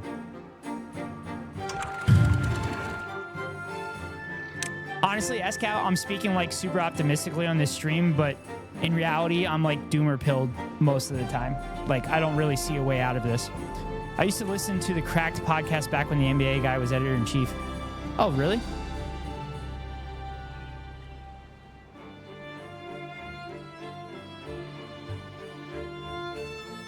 SCal, did I tell you the next video I plan on doing? Also, I'm keeping you awake. I'm sorry. You can head out at any point.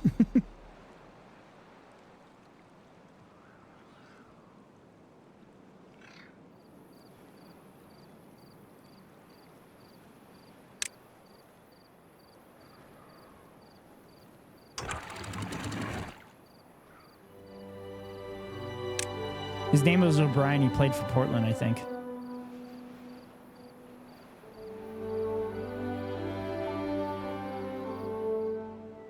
So what, the NBA guy on some more news?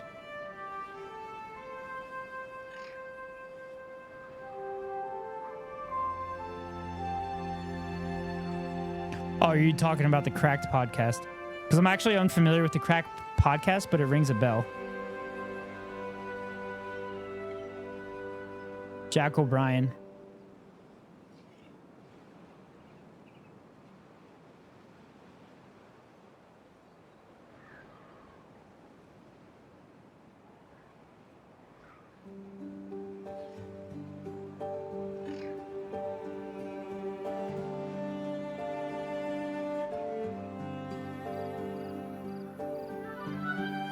No, Cody Johnson and Katie Stoll worked for him. When he left Crack, they left too and started some more news. Oh, okay. That makes sense. That's pretty cool. I did kind of fall off TYT. They went very doom pill for a while in like 2018, 2019. And then they've also...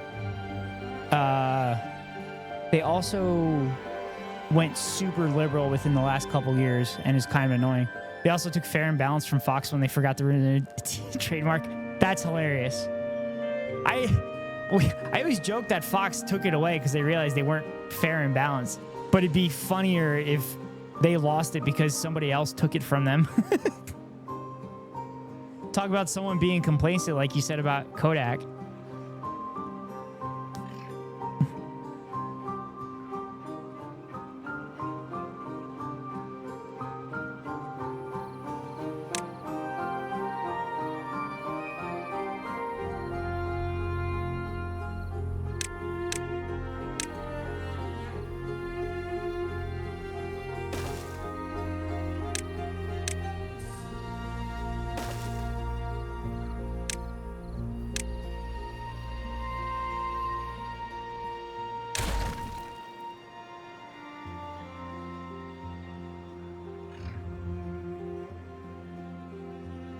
No, he for real was in court the day it lapsed and he trademarked it and then sent them to C&G.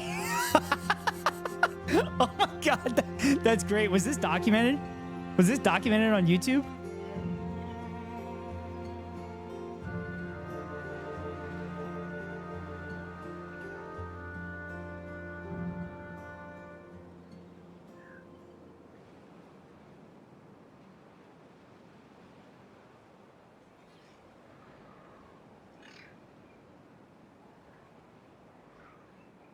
No, but he does talk about it on some more news. Okay, I'll see if I can find a clip of that, but that's fucking hilarious. The podcast is called Even More News, by the way. Dude, I have so many fucking podcasts right now. Here, let me show you.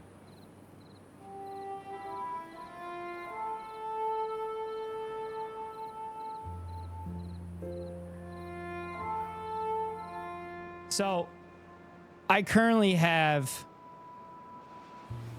478 podcasts in my queue. That's how far behind I am on my podcast.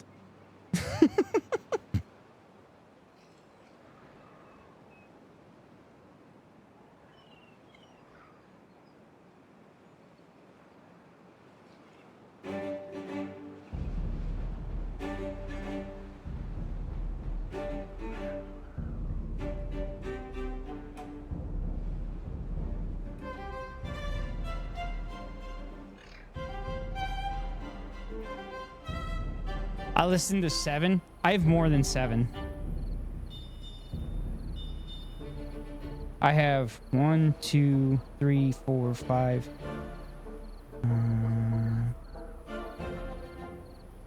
6, 7, 8, 9, 10, 11, 12. I've 13 podcasts I listen to. I'm so behind in them too because I only used to listen when in the car. I used to spend 3 to 5 hours driving before, and I live 13 steps from my office. So my old job, I used to sneak headphones into my ear, and I'd listen to it. I listened to them at 2 times speed, so I used to get 16 hours worth of, 14 to 16 hours worth of podcast done. So I'd catch up most of the time. But now at work now, I can't listen to it while I'm working because I actually have to converse with my guests, unfortunately. But I'm hoping, fingers crossed, that when I get my pilot's license, I'll be able to listen to the podcast while I'm flying. When I have to fly like my solo flights and shit.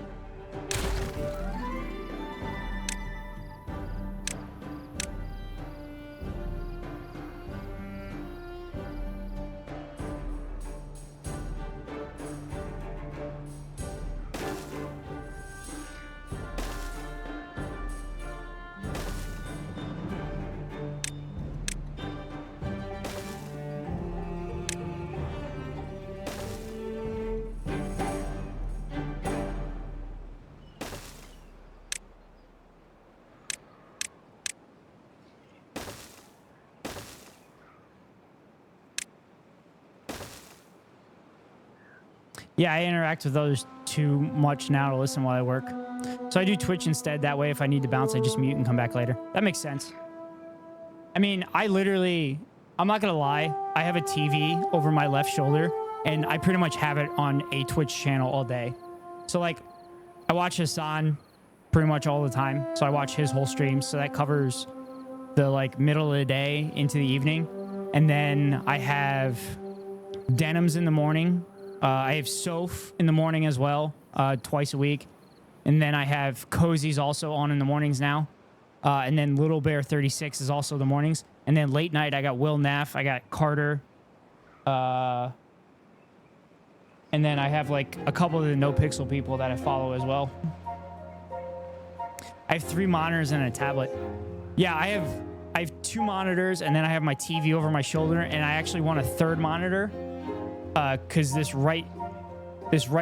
monitor here is kind of overloaded with shit right now. I usually have 3 tabs minimum open.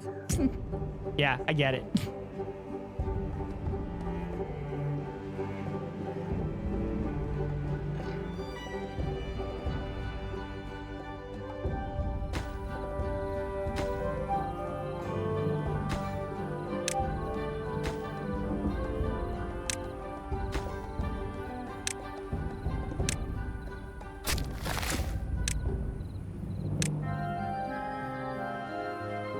Oh no, I don't have logs.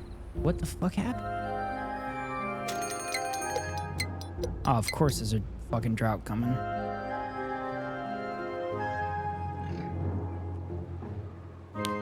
Believe it or not, I participate in all the chats equally and no one ever knows. I've noticed. I'm pretty sure you do the exact thing that I do. You'll have multiple streams open and then, well, I have Chatterino. So I just kind of jump the tabs on Chatterino and participate. So like when I'm streaming and Theo's streaming, I'll have Theo stream on and I'll pop into his chat from time to time. But obviously if I have more people in chat, then I don't pay attention as much because I'm, you know, interacting with the chatters. Like right now, I'm giving a friend shit for his crappy Rocket League performance. Well, I appreciate giving your friend shit for the Rocket League performance and not giving me shit for my awful beaver takes and dam takes.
Lock it down. Lock down the damn dam. Keep my water.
Big waffle man.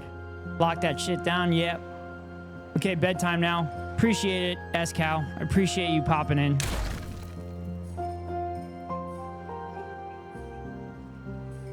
What's up, Big Waffle Man? Big Waff. I don't know. What do you prefer to go by?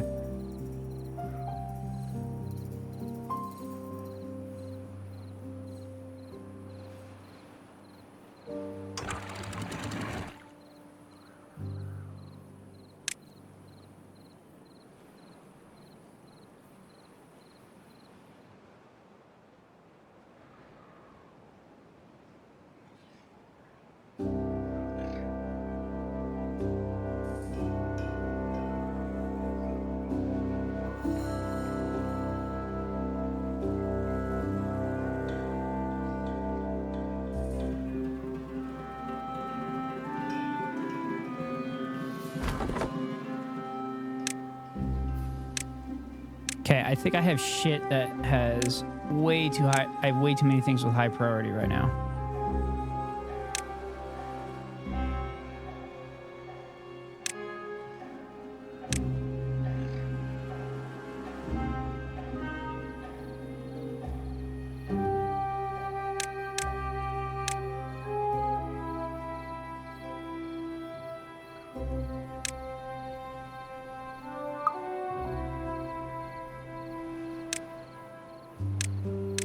All right.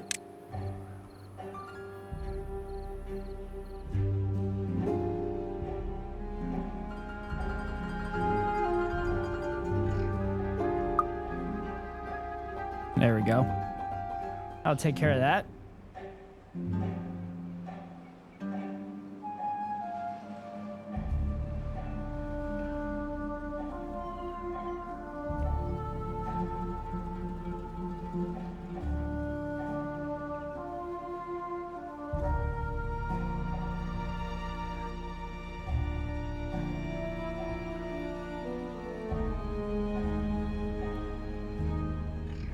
All right, chat. I'm going to be right back.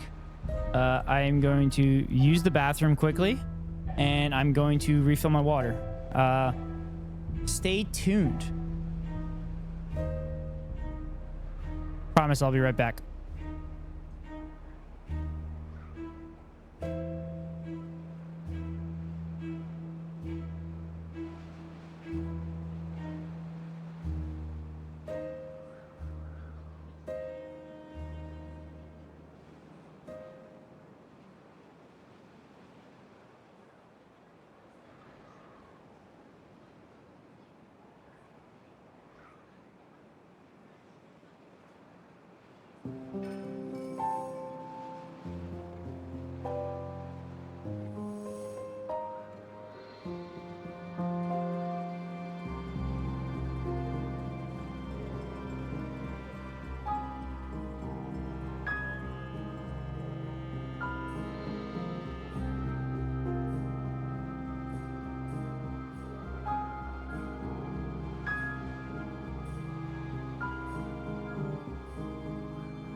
Okay, I'm back.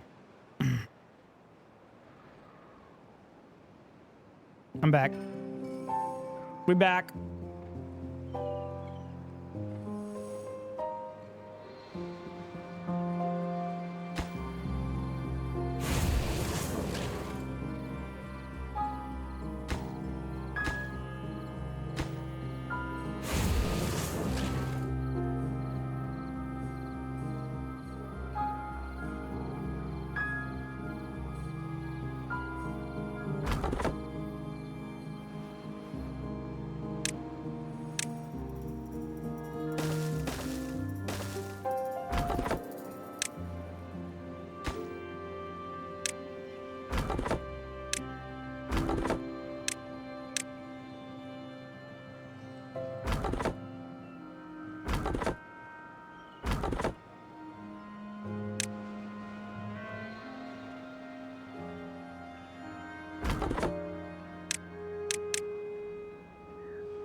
Wrong dupe.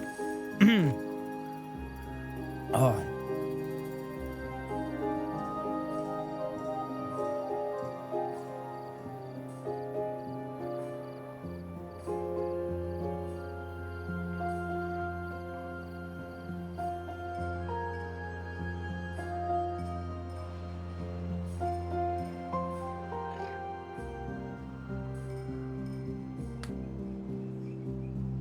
Ah.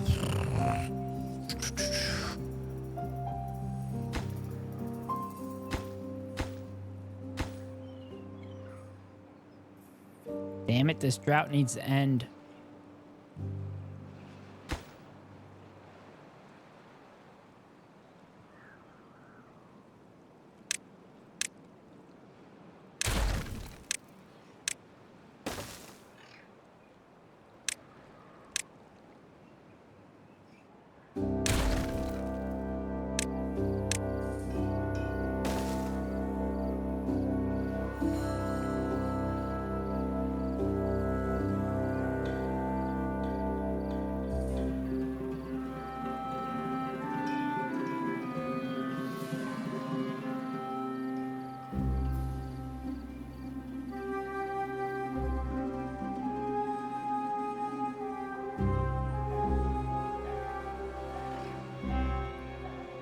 So I'm gonna have an issue here.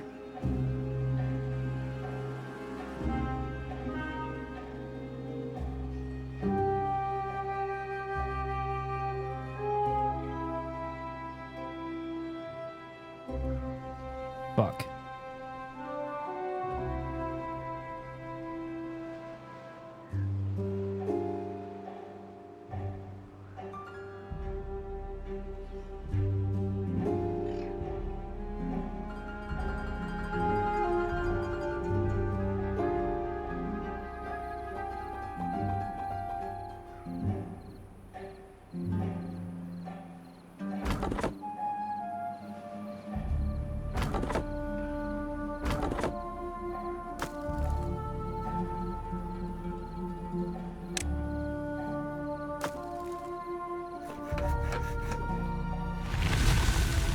Drought ends.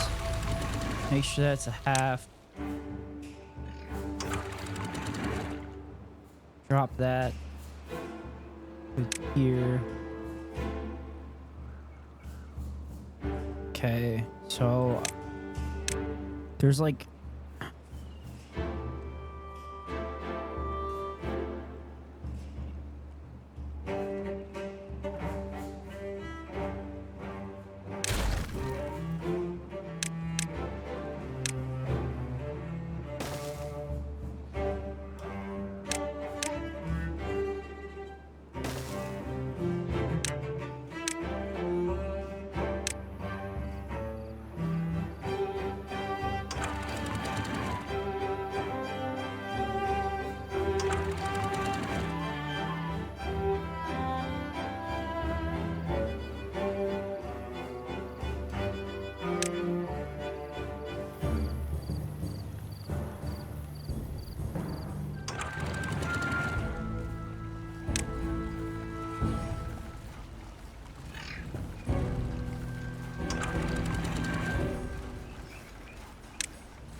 Fuck, I don't have food.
Shit. Kind of ran out of food quickly.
Fuck.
I'm fucked.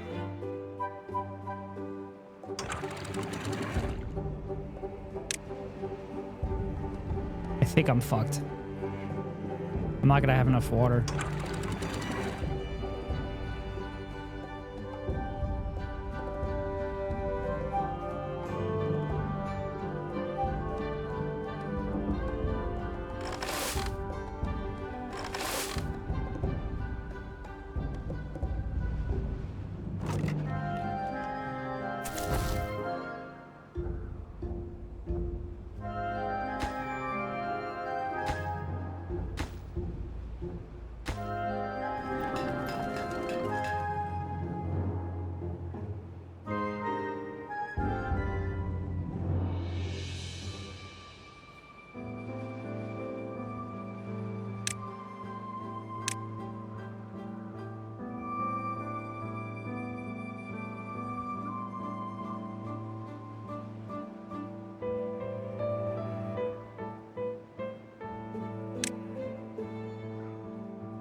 Oh, all right. Fuck. I'm out of food. I'm out of water. Our pets' heads are falling off. What is going on?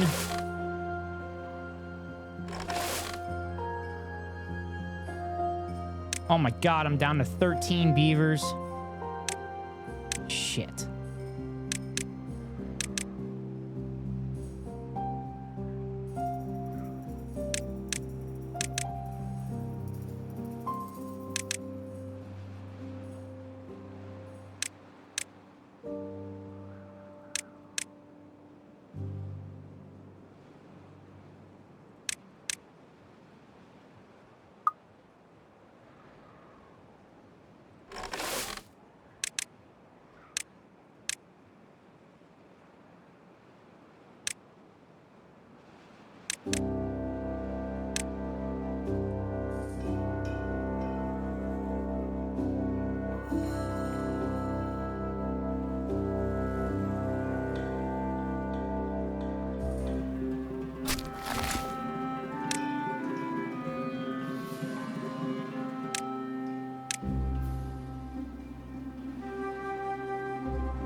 Okay, I'm glad I got that shit planted. Okay, so I got food now. Finally have water. And the drought's almost over.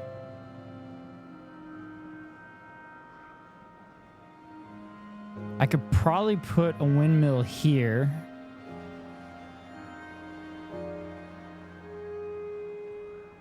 And one here.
Oh, I want these batteries to be built so I have energy during droughts.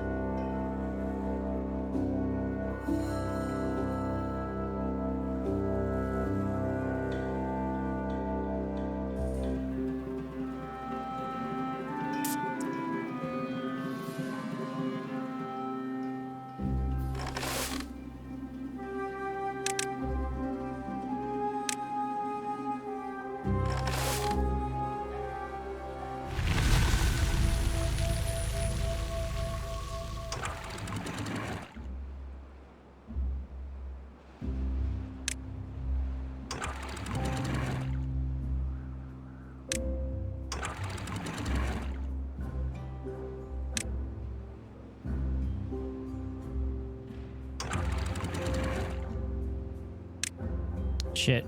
I lowered them too early.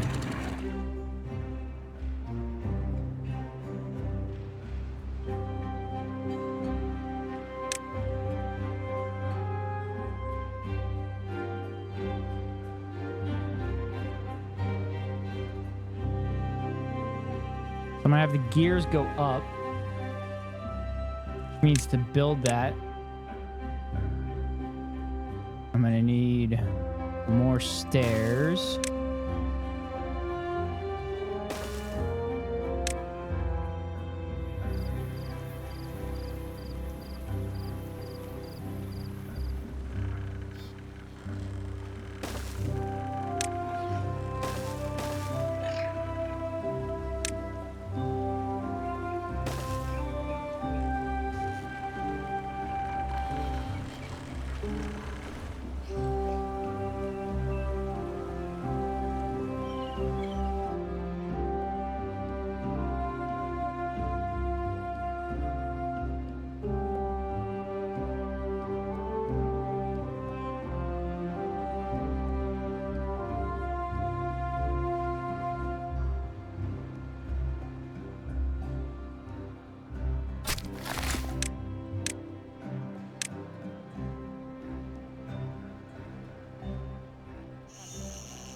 Nine, 12, 14, 9, 12, 18, and there's 14. Yeah.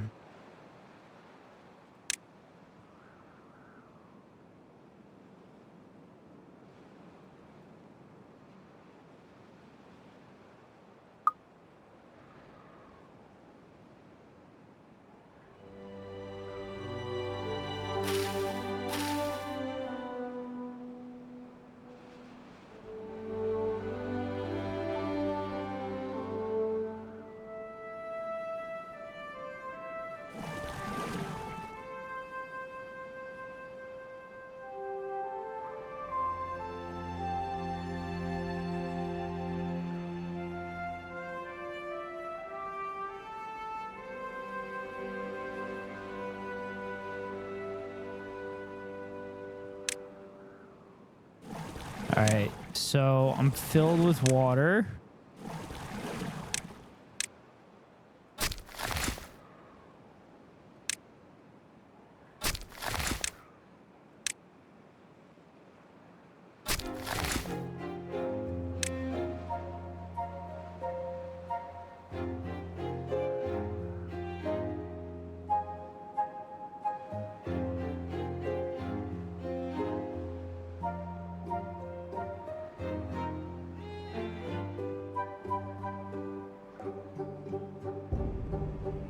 All right, I'm gonna let it run in real time, and I'm gonna refill my water. I'll be right back.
go. Okay. So we need planks. We need steel beams. We need gears.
No matter where I look, peeps have far better looking bases than my chaos spaghetti mess. Yeah.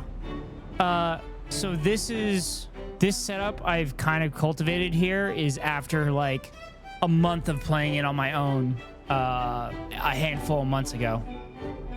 And it's still not ideal.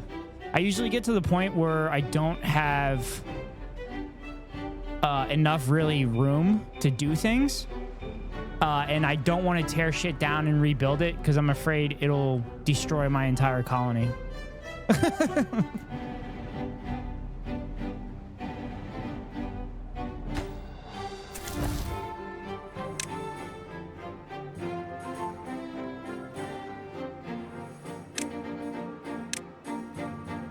And half the shit on this side over here is only to build this stuff up here.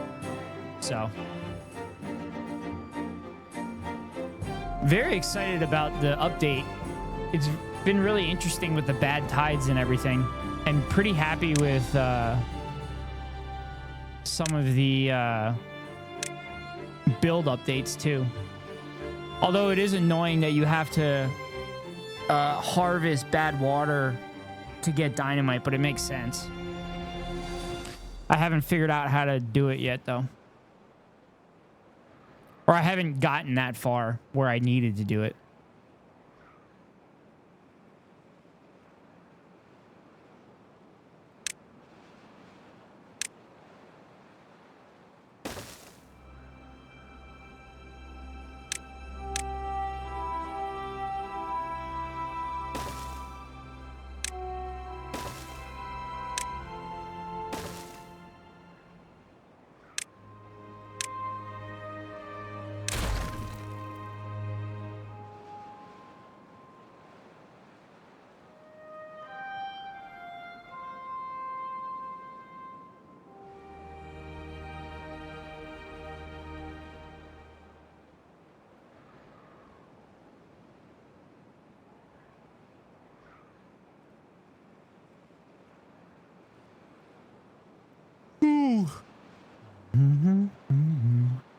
Oh, I forgot I didn't fast forward.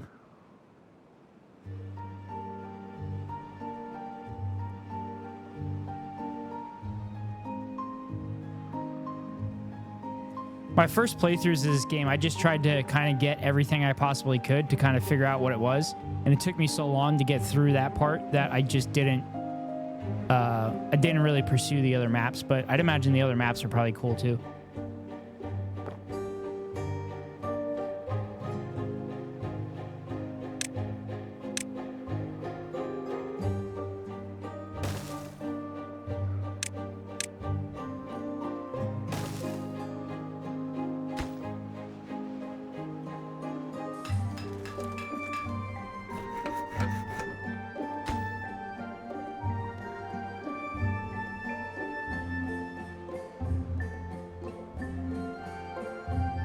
All right, so I got water.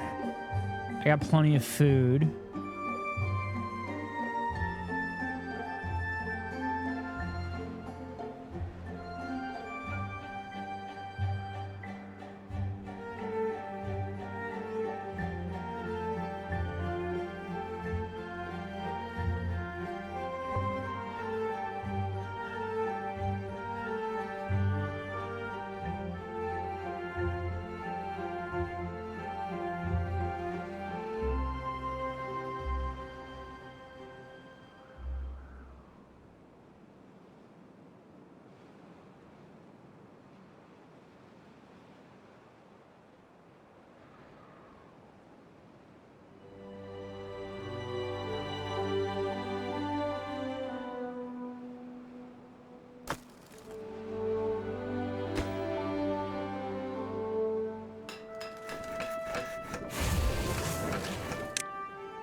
It's so weird that these corner gears only use logs to build them, but then the step up one you need gears for.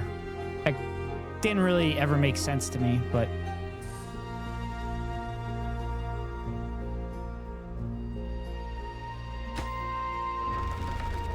wow, that's a lot of energy I have saved.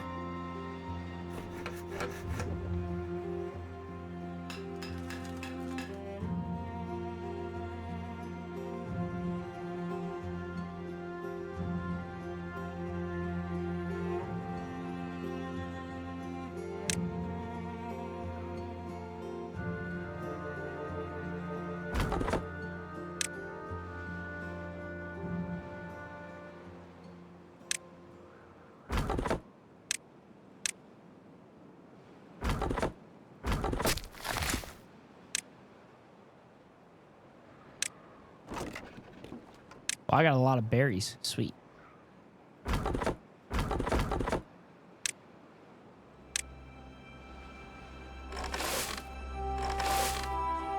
Okay. Running low on water.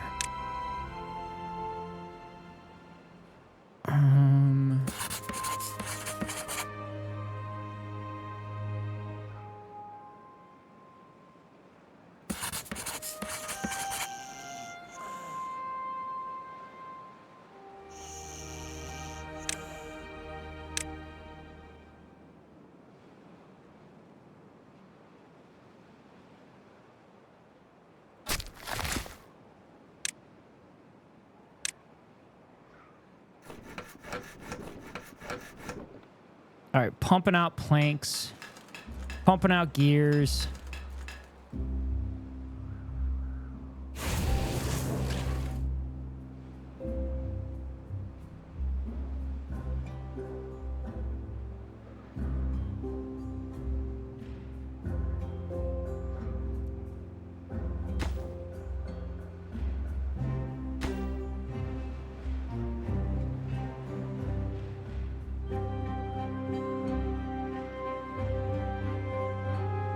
Beaver is injured. What? Oh, they're good now. They're in the bed.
Oh, I just realized my camera's blocking half this shit. Shit, that's not what I want to do. I'll put it over here.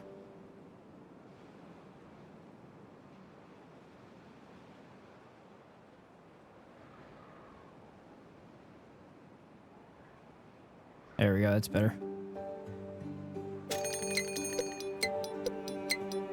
Oh no, bad tide. Oh shit. Oh shit.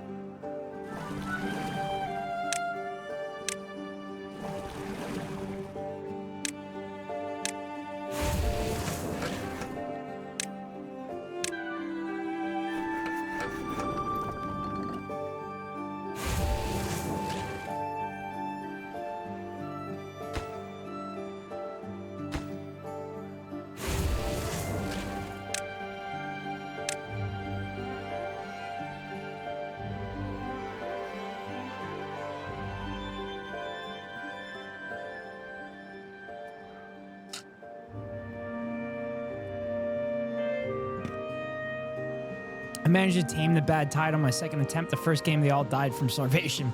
That's fair. I've been able to kind of figure out the bad tide and kind of manage. I've been able to kind of manage it, but I haven't been able to kind of, you know, build this. Which one is it?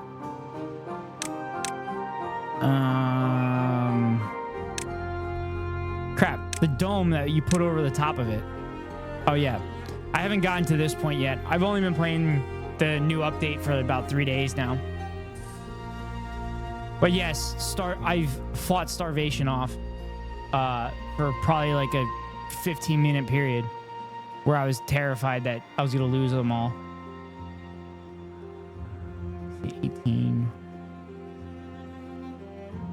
18 plus 9 is 27.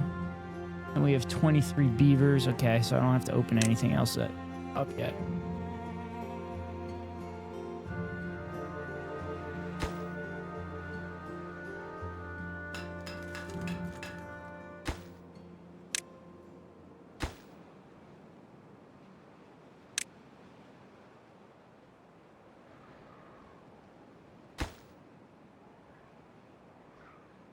Oh, wait. There's no point in me.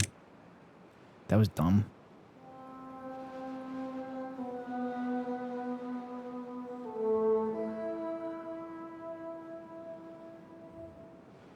I think the bad tide is kind of a cool addition to the game to get you to kind of manage everything. It's just really interesting that the game is... I feel like it's going to be perennially in beta. But I mean, I'm sure people are still playing it, though. I really enjoy this game. It's like a mix of...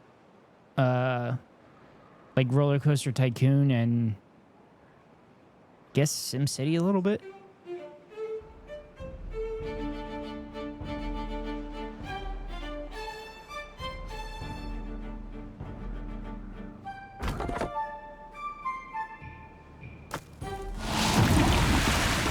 That's so loud. Also, I'd be curious if there's some kind of lore with the bad tides within the game, because it already seems like the game is post-human apocalypse. That's why there's like metal structures. I think the metal structures literally say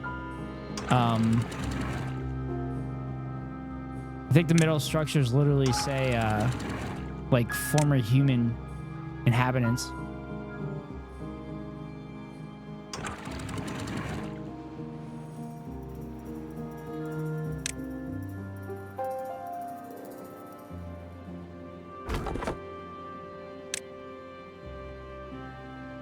Okay, 2 batteries built. Okay, so now I need this shit built.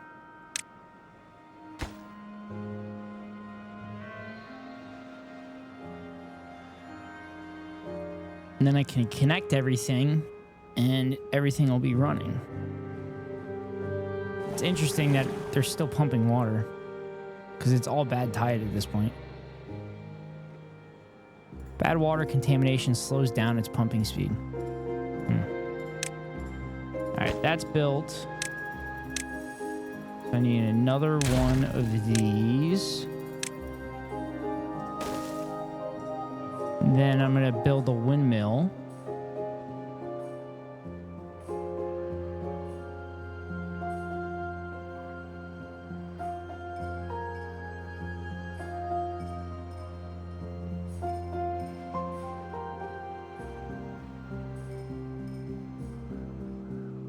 Okay.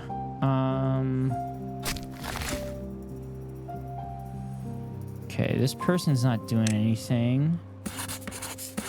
So if I could find something that I need people to be running it.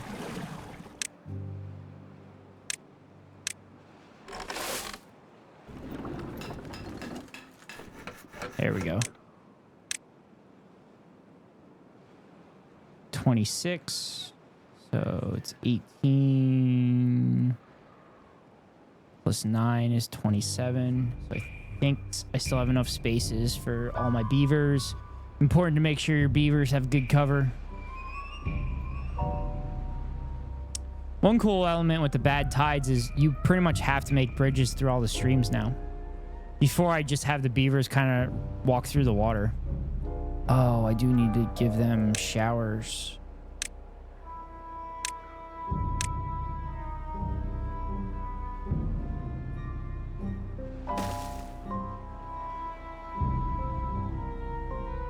Oh my god, all my trees died.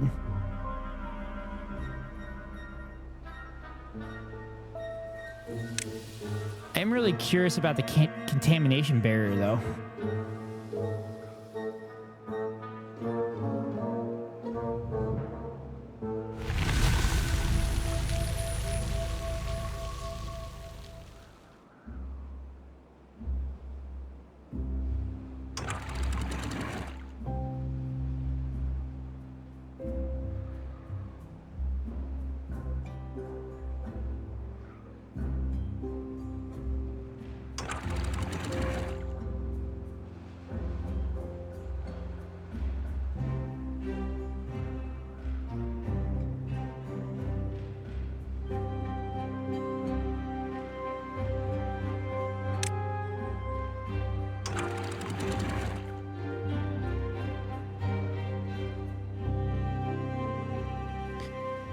Manage a bum rush, the 2 choke points, and install 2 floodgates, and then levees beside them so I can just redirect the bad water. That's actually a good way to do it. I guess on this map, you could probably redirect the bad water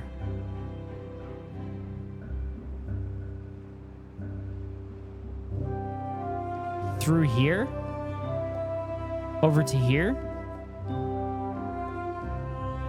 Every time I play this map, I like putting the water through here just because it'll get there quicker. And then more of this area kind of gets flooded. And then I could have beavers go into the mine down here.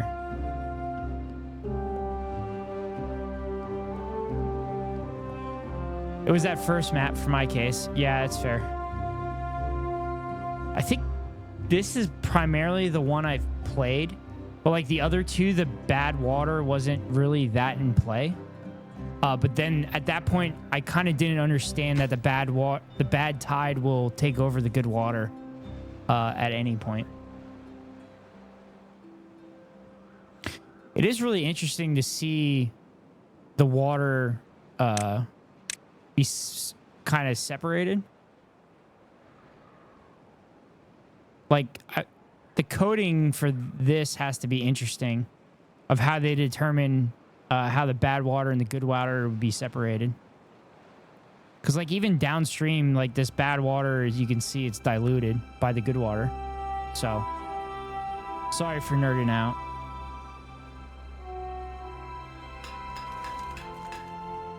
Okay, a lot of planks, a lot of wood.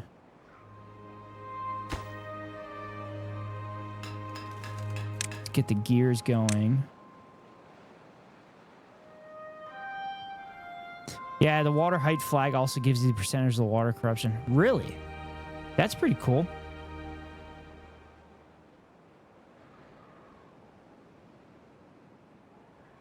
The water height flag, I'd always put like right up in here so I could see what the speed of the water is to the wheels here.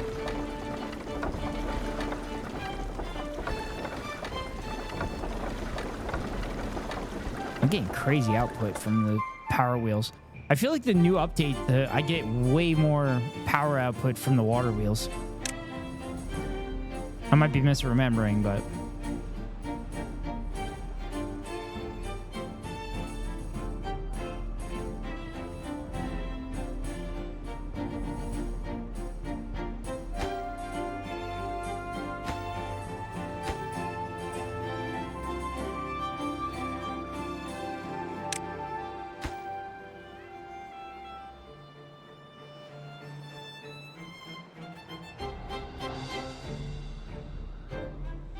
I feel like batteries are like a huge part of this game. Once you can install those at like a particularly high height, you're pretty much golden with power.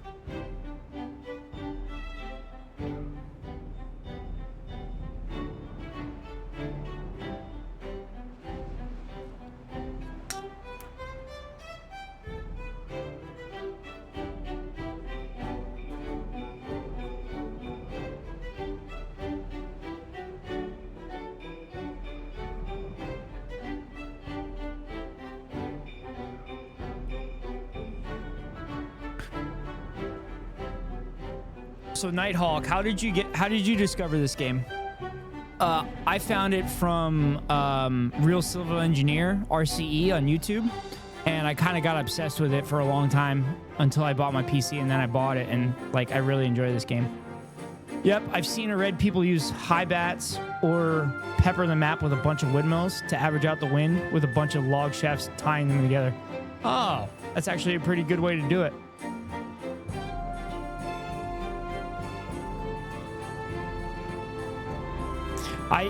I'm not quite sure how the wind works in game yet. I don't know if it's like windmills, there's only wind in certain parts of the map, or if it's just kind of locally high or low wind random. Oh, okay. I forgot I bought it years ago after watching some streams, but never got around to playing much. Oh, okay. Changes over time. Okay. That makes sense because that's kind of how it is in real life. So that's kind of cool that they're able to do that. Like for example, City Skylines has winds, and they have prevailing winds, kind of in certain areas. And as someone, I'm a meteorologist, so that was my last job. I was a meteorologist, so I was kind of curious how they would do the winds. And like, it kind of makes sense in some spots, and then there's other spots where they put the wind. I'm like, yeah, there wouldn't be wind there. It wouldn't make sense to have that there'd be higher winds there. So it's kind of an interesting aspect of that game.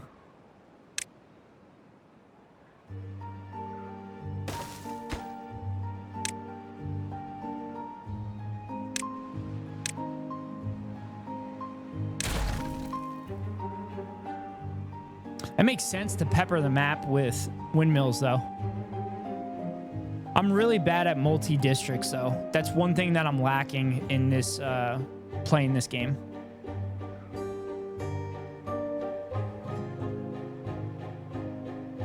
All right, everything's hooked up. All the batteries are hooked up, so I can build a windmill now and be golden. And then that'll subsidize everything. It's funny when we get the weather forecast partly cloudy and there's either one tiny cloud or almost entirely clouds or 50% chance of rain, so you don't know. Yeah, there's actually like a rule of thumb for like partly cloudy or like mostly sunny and everything. So the way my job did forecasts, if it was like partly sunny, partly cloudy, or partly clear or something like that, at night we call it partly cloudy, but during the day we'd call it mostly or partly sunny. How did we do it? No, sorry. We did partly sunny during the day, and at night we call it mostly cloudy. And the forecast for that would be based on the amount of moisture at certain levels, and if it exceeded some number, it was the relative humidity was typically over like 70%. And if the models were exceeding that, then there was a high likelihood of clouds. So like when you see forecasts like that, that's pretty much what they're looking at as well. And everybody always brings up, oh, it's a great job. You could be wrong half the time and still get paid. That's not correct. If you would you're only focusing on the ones that they don't get right. If you would actually record their forecast every single day, they'd probably be close to like 83 to 85% correct. My last job, I had myself at about 95% correct, so. But my job was fairly easy. The patterns were very repeatable all the time.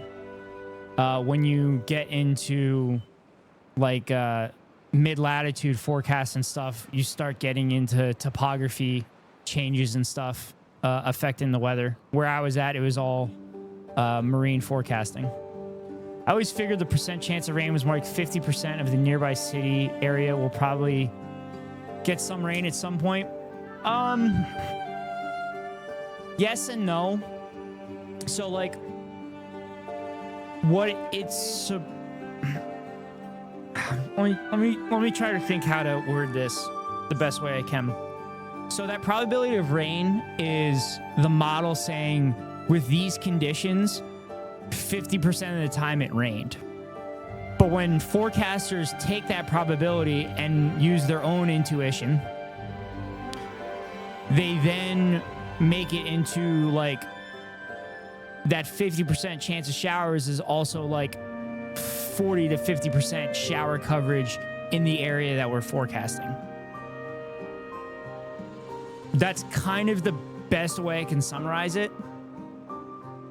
But for the most part, it's the models see a certain pattern, and then based on the observations put into the model, it says, all right, with these conditions, it rains this percentage of the time. And I will always have a job as a meteorologist because there will never, ever be a computer model that can get it 100% because there's way too many variables in weather.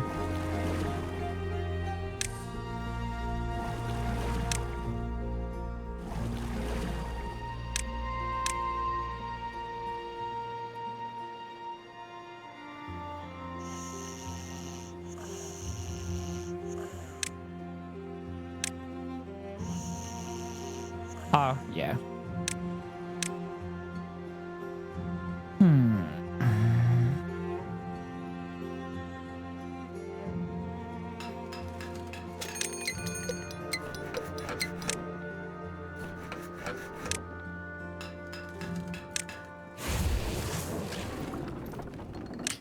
All right, what is the next thing that I want to do?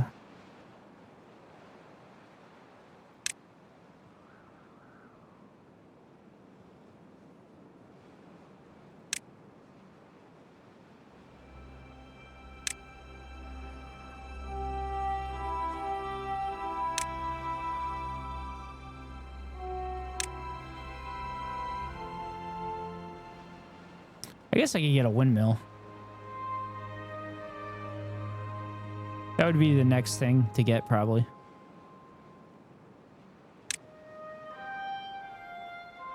Oh, Lido would be good, though.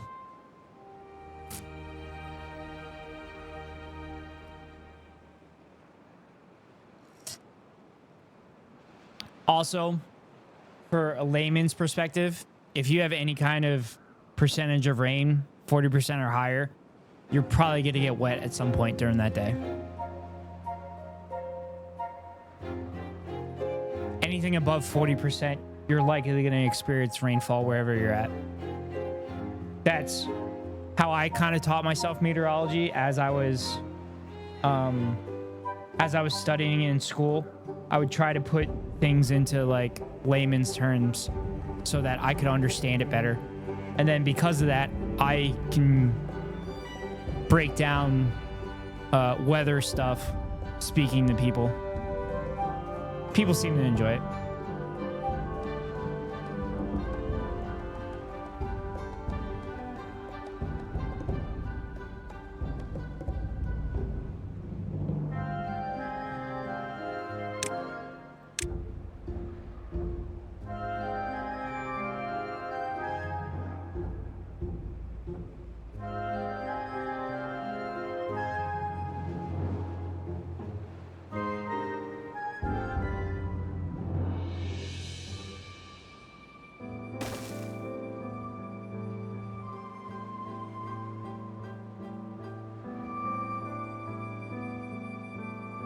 I forgot how I did this in my previous gameplays.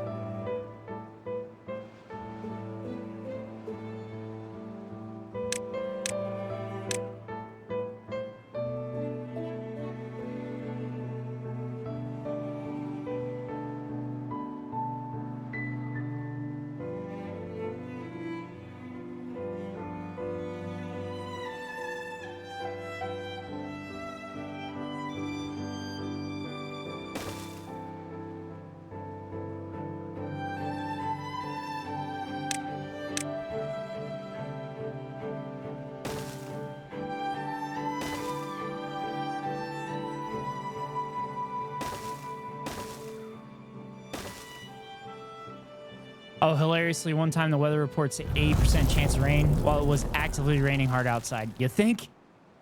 Did what? So while I was studying in school for the meteorology, obviously we covered advanced mathematics and physics.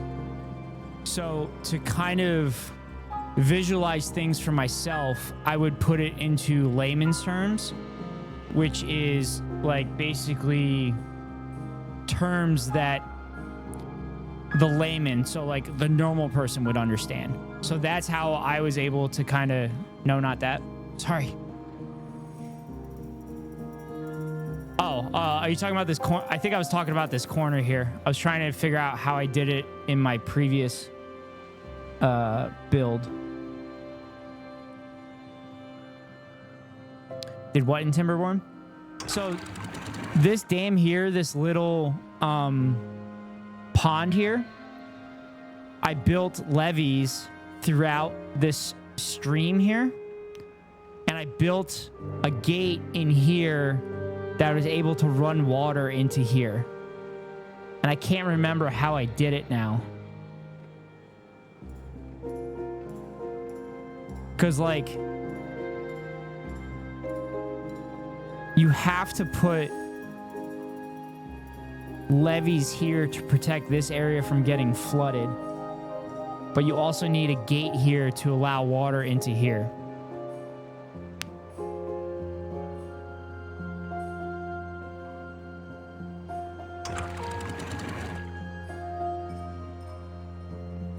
And I can't remember how I did it.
You want a wall with a tall floodgate to feed the lake a little?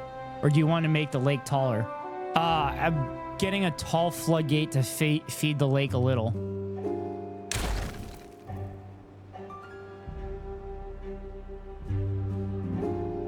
I think if I...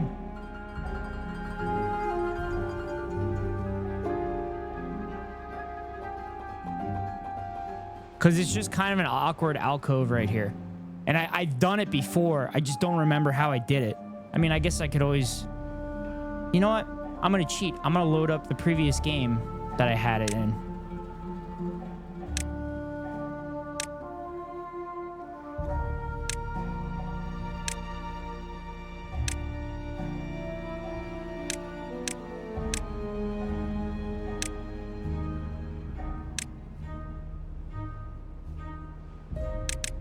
I think it was this one. This save version is not compatible with our current game version. Loading the save may result in a crash and may encounter game-breaking bugs. We strongly recommend starting a new game to fully enjoy the features. You know what? Let's just see what happens. Some crops will probably be paved over. Yeah. I wonder if it's going to load.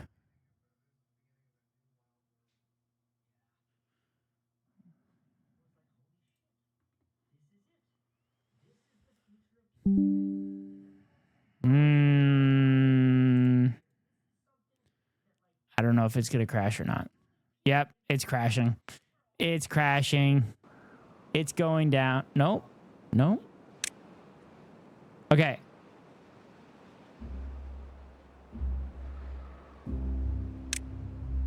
All right. So this is how I did it. Oh, that's how I did it. I built...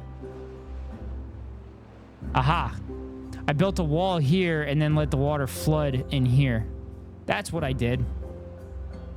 I knew I did something creative with it. Okay. Go back into my other game.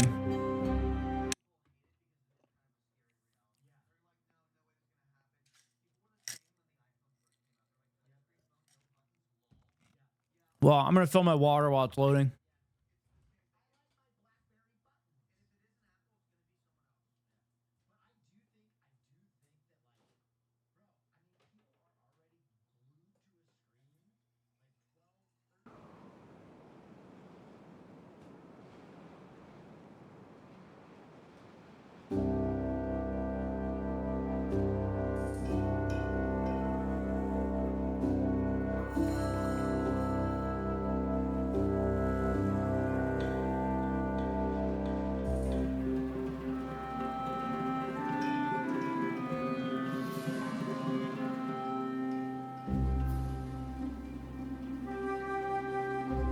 All right.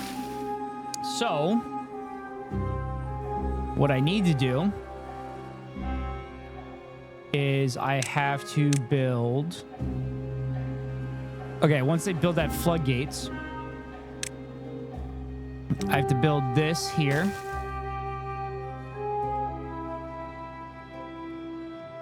And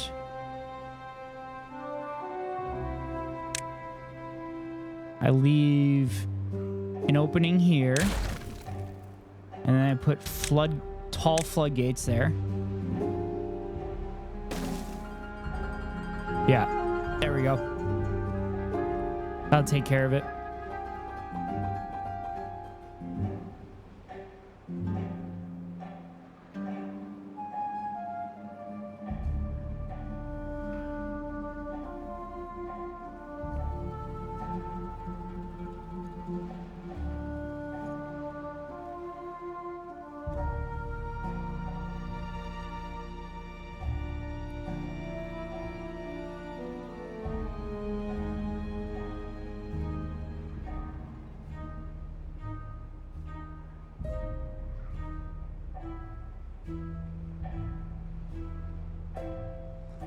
Is it interesting watching the water motion when you raise lower the floodgates as sloshes? Yes, I did notice that the first time I played it, and that's pretty great water physics. Actually, real civil engineering in pretty much every game that they play on YouTube, they do talk about the water physics of the game. So one of the things that they do is they play City Skylines and they try to like prevent like tidal waves and stuff, and they talk about the water physics in the game and everything. I'm kind of a big nerd with that shit.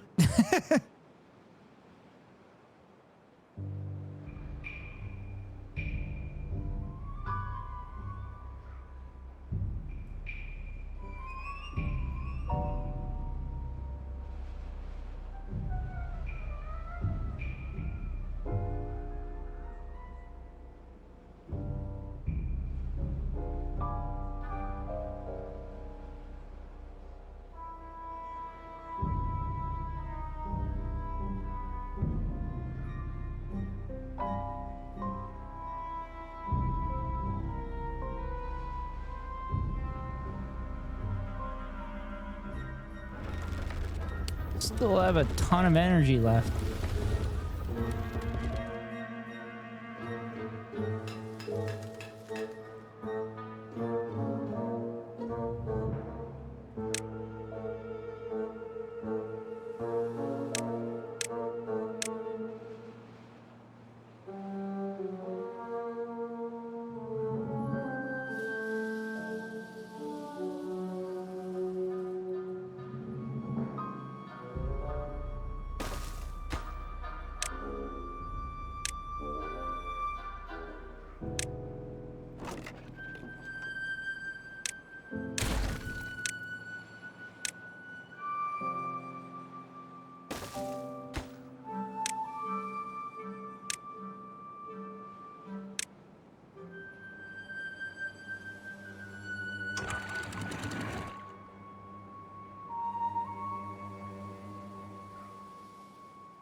Whoa, I ran out of water. Shit, what the fuck? How the fuck did that happen?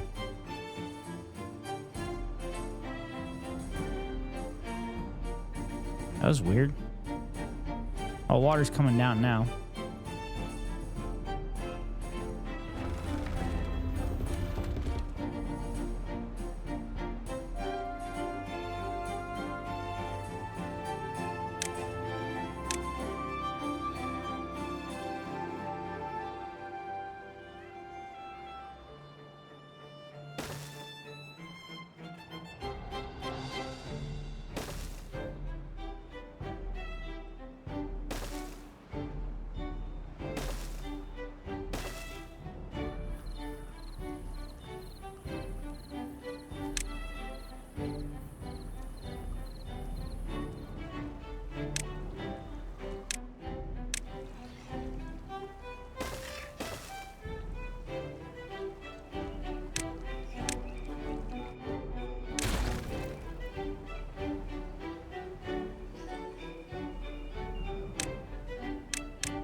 All right, I'm pretty happy with these levees I'm building right now.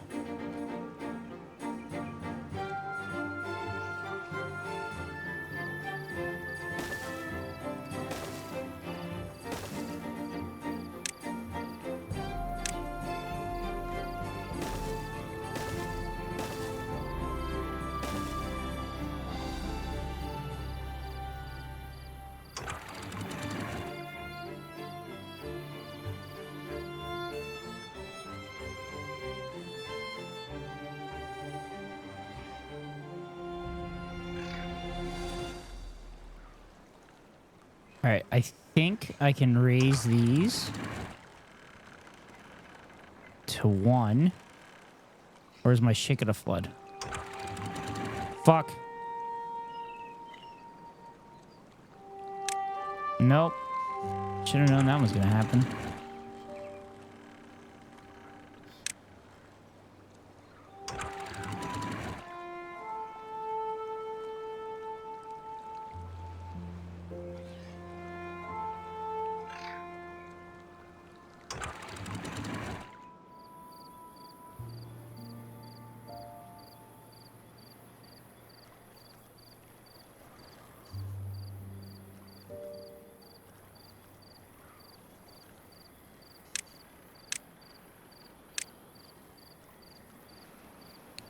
All right, I'm pretty content with that.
All right, this is the part that sucks. When you need them to get rid of shit, they have to be able to get there.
I don't have any food. Shit.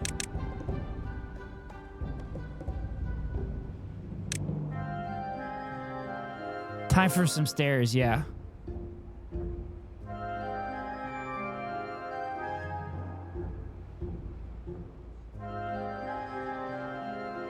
Actually, what I can do is I can make a path right through the center of this, which I'm gonna do.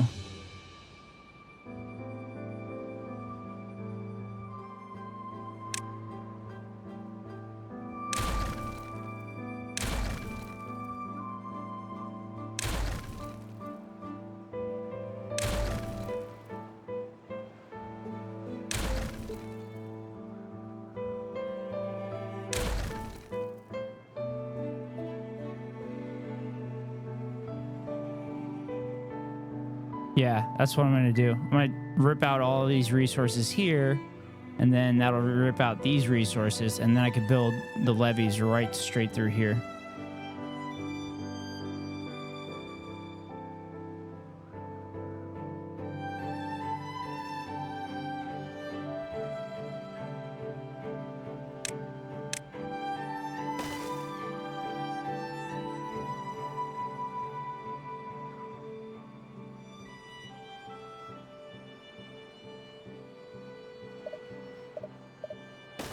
Oh, fuck.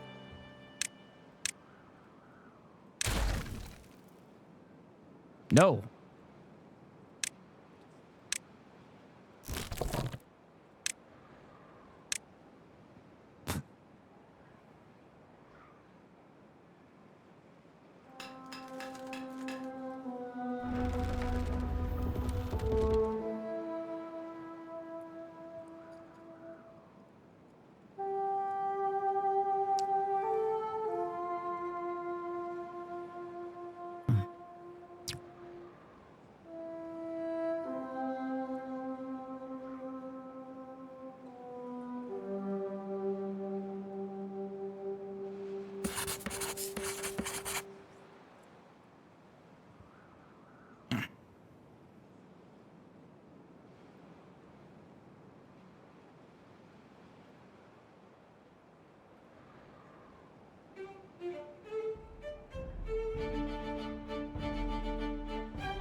Oh, man.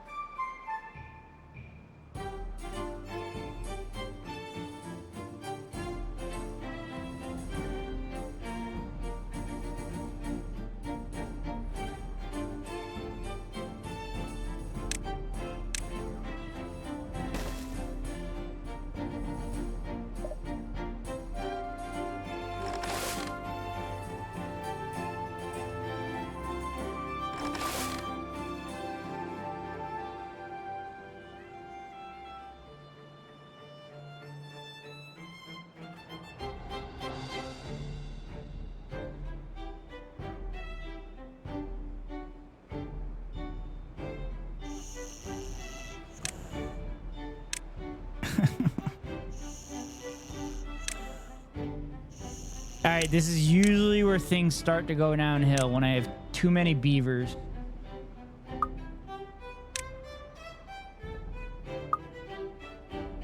Injuries. I have the medical bed.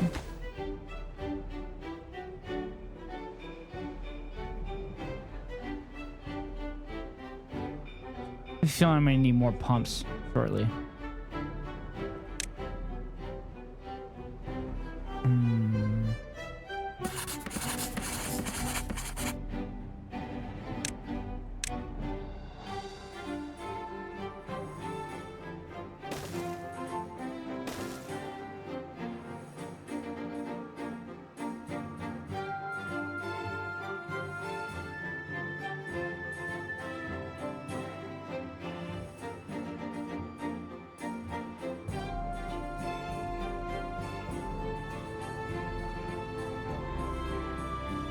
It is interesting. These trees will continue to kind of expand. Like this forest itself will grow out if you don't touch it. I've realized that this playthrough. I believe the blueberry bushes are the same as well.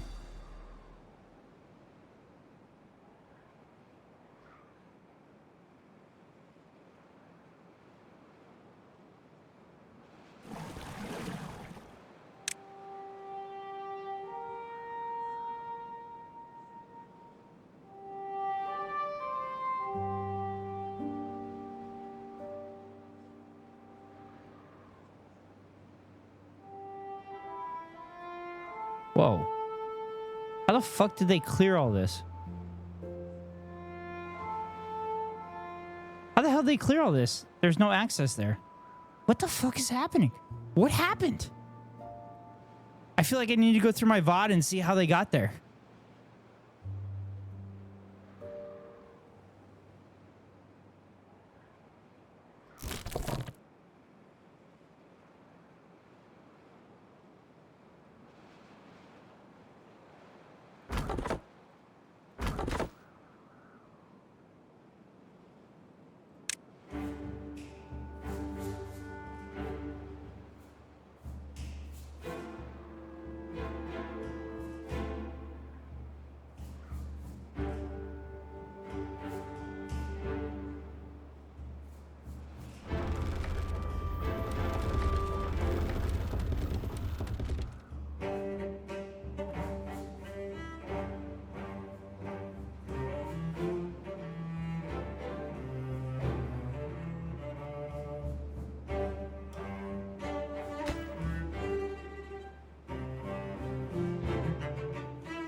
What does the printing press do? Nighthawk, are you still in here? What does the printing press do with like books and shit? Is that like entertainment for the beavers and leisure?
All right.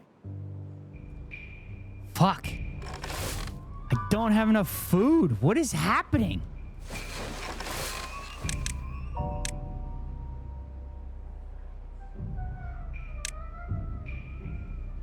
All hands on deck for food. All right, 39 plus 13 is 52. So it's 9, 18, 27, 36 plus 18 is 54. So I'm gonna need new housing shortly. How the hell am I gonna pull this one off?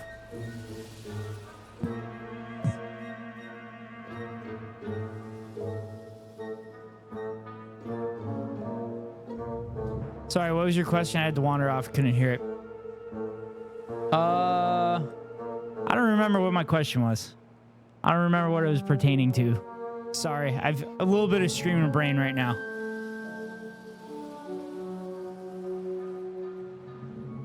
I was asking how the beavers got to this area without access to it.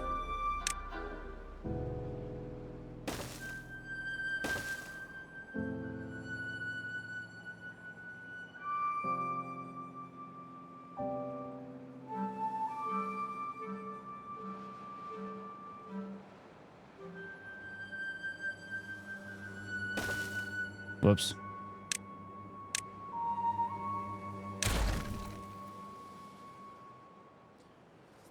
Ah, squirrel. So builders can depart from the path by some distance, but the other work tasks need a full path. Yeah, no, I figured that out, but I was very confused on how they got to it. I'll see.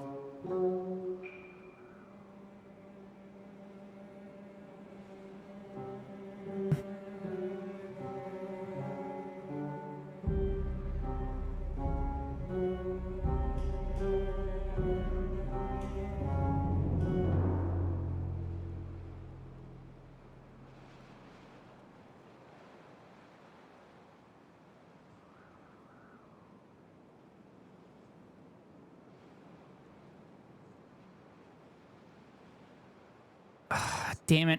I really wish I could remember what I was asking.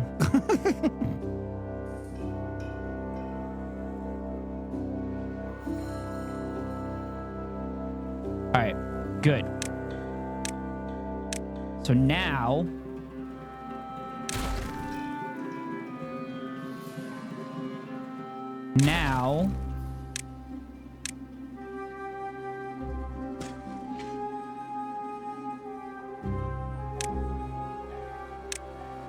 I'm going to make levees here.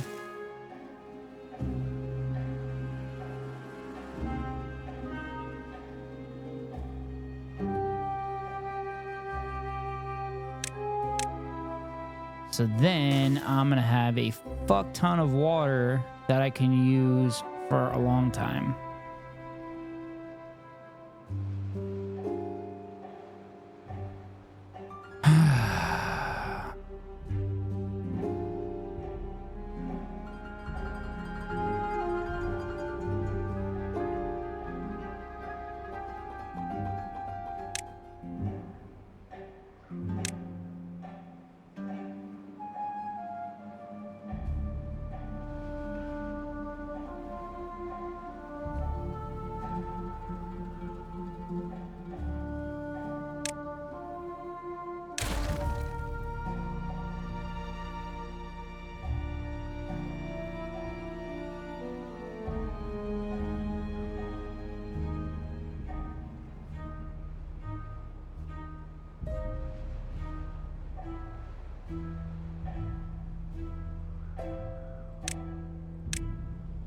So I'll make this path here.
It'd be cool if they put elevators in this game. I wonder if that's kind of an idea they have for an update.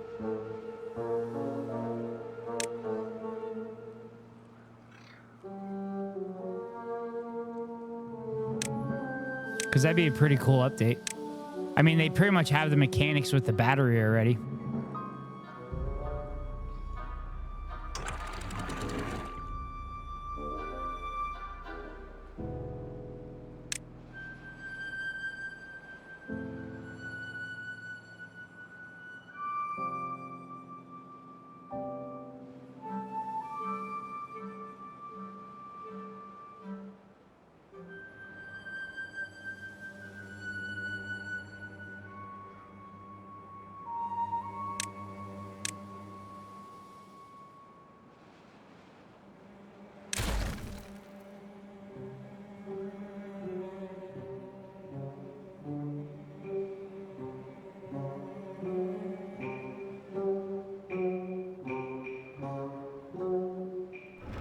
Ran out of energy. Damn.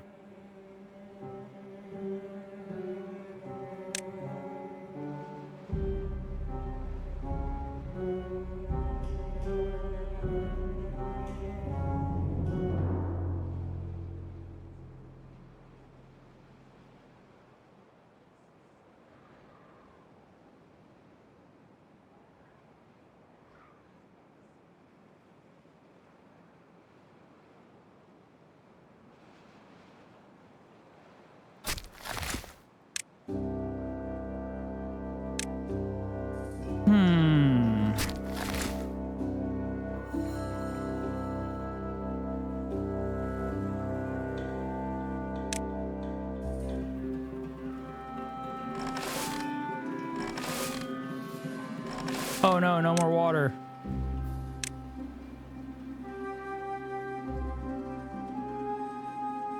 Build it up, baby.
Oh, flooding!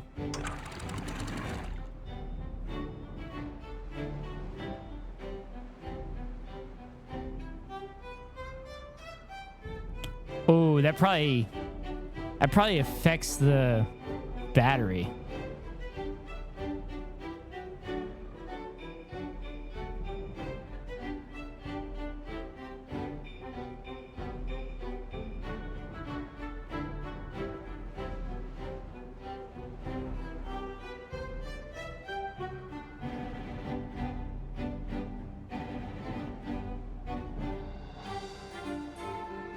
Shit is flooded.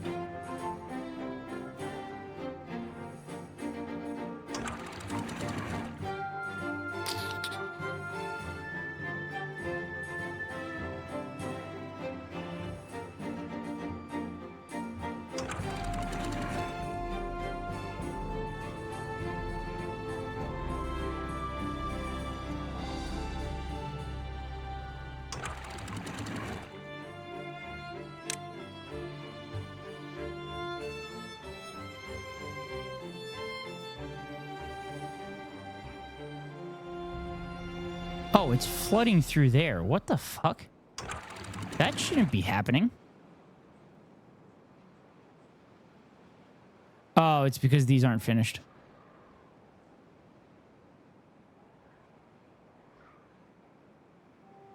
That's why. Unintelligent move by myself.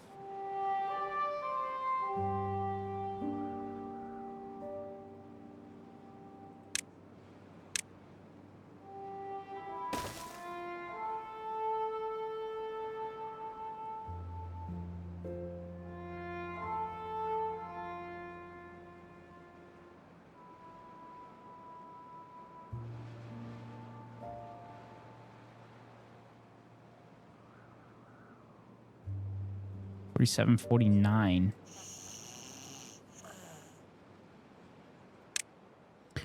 Oh no, my. They're gonna starve, I think. Oh, there's life. Oh, all these carrots are gonna get harvested and I'm gonna be okay, I think.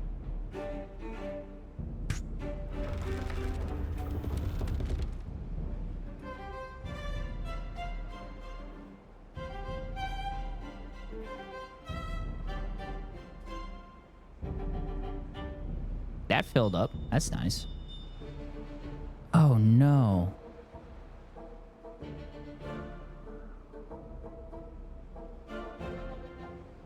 Oh, so the other problem is this shit's gonna flood that way. Oh, fuck. I had this problem when I tried it last time.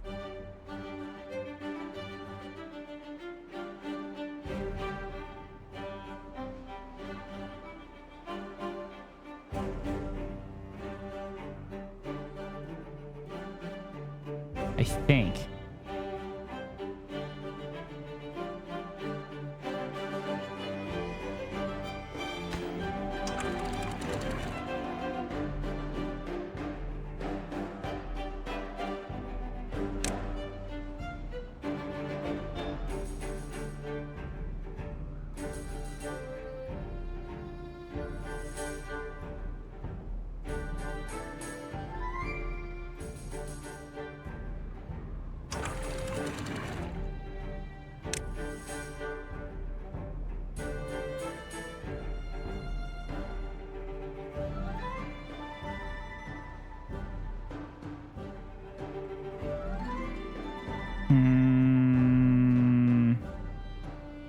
Okay, a little bit of flooding.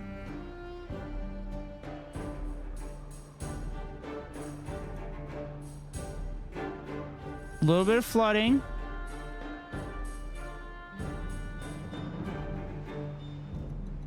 Okay. Oh, it's flooding.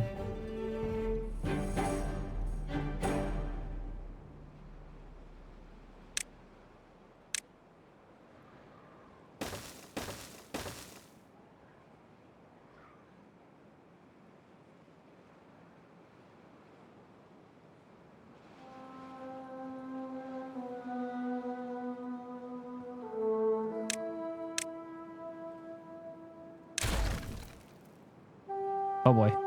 Oh boy. That was bad. That was not good.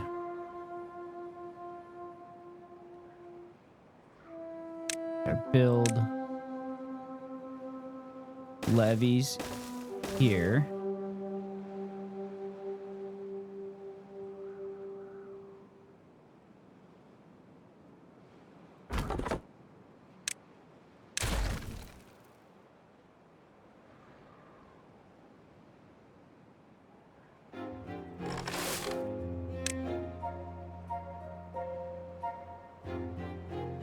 Fuck, I am not gonna have anything remotely to enough food. This is not good. Not good. Gonna have a lot of dead beavers shortly. There's nothing good about a dead beaver.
I think this will work.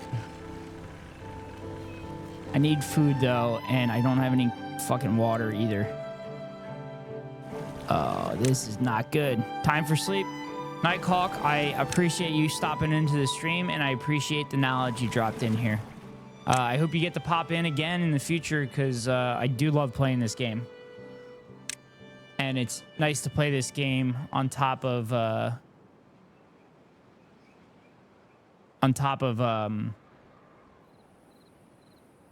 other games that I play. Like, I just finished up Red Dead Redemption 2. But Nighthawk, appreciate you popping into the stream, and I hope to chat with you again in the future.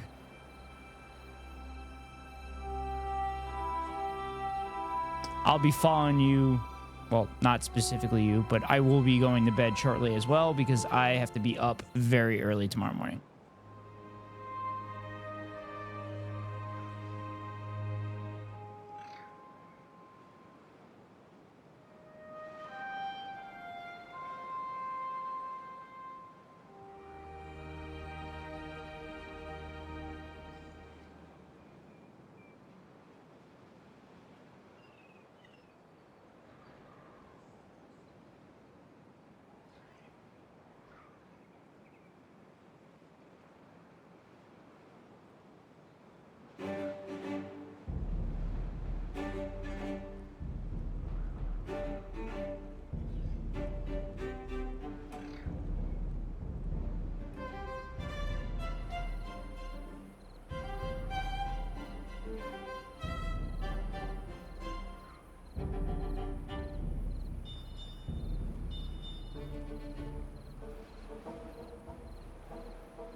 I'm gonna run out of food.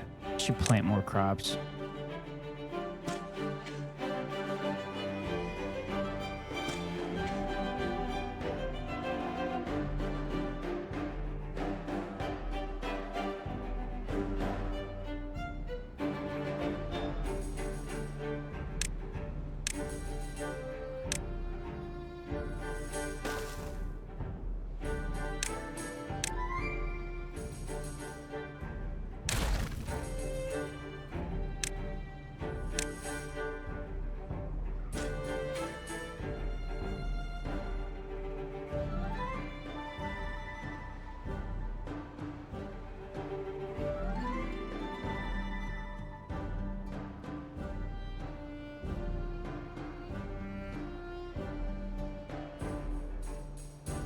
Okay, let's try this again.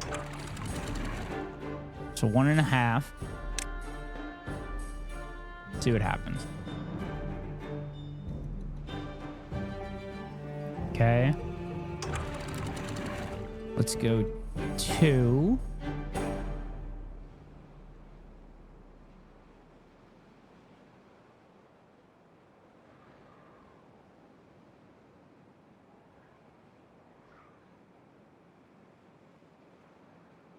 A little bit of flooding on the back end.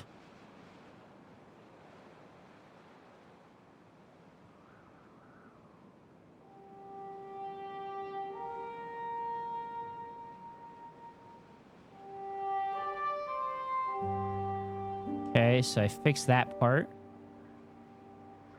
But this part is bad. So I need to keep it at 1.5, unfortunately. Which kind of sucks. So I only need this out of 2. Put this at 1.5. Needs to be back at 2. That flooded. All right. All right. I'm pretty content here to end stream. I'm going to let this water kind of go away.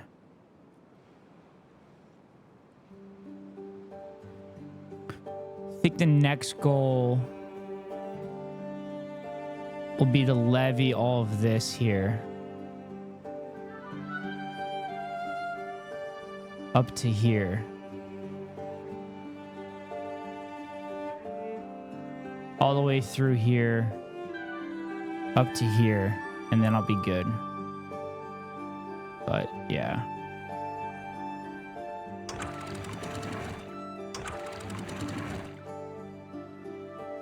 Oh boy. Oh boy, that was a mistake.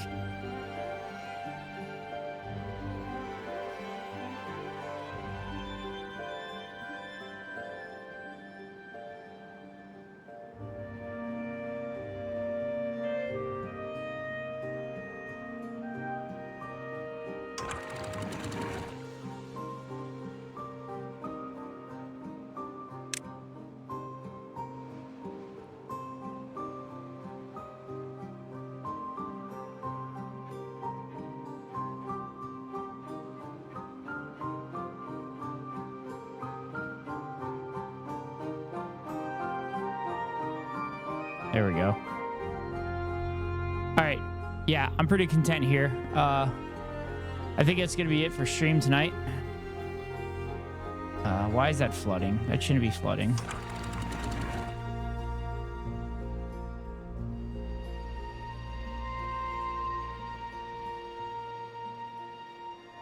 Okay, so I have to get rid of shit. Shit, I can't.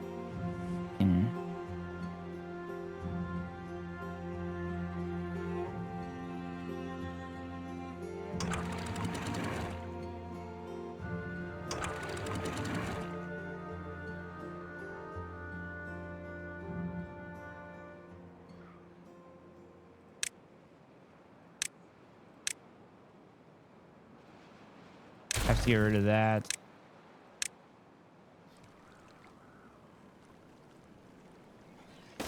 Two, 3. Priorities. Here, here, and here. Those have to get done right now.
All right.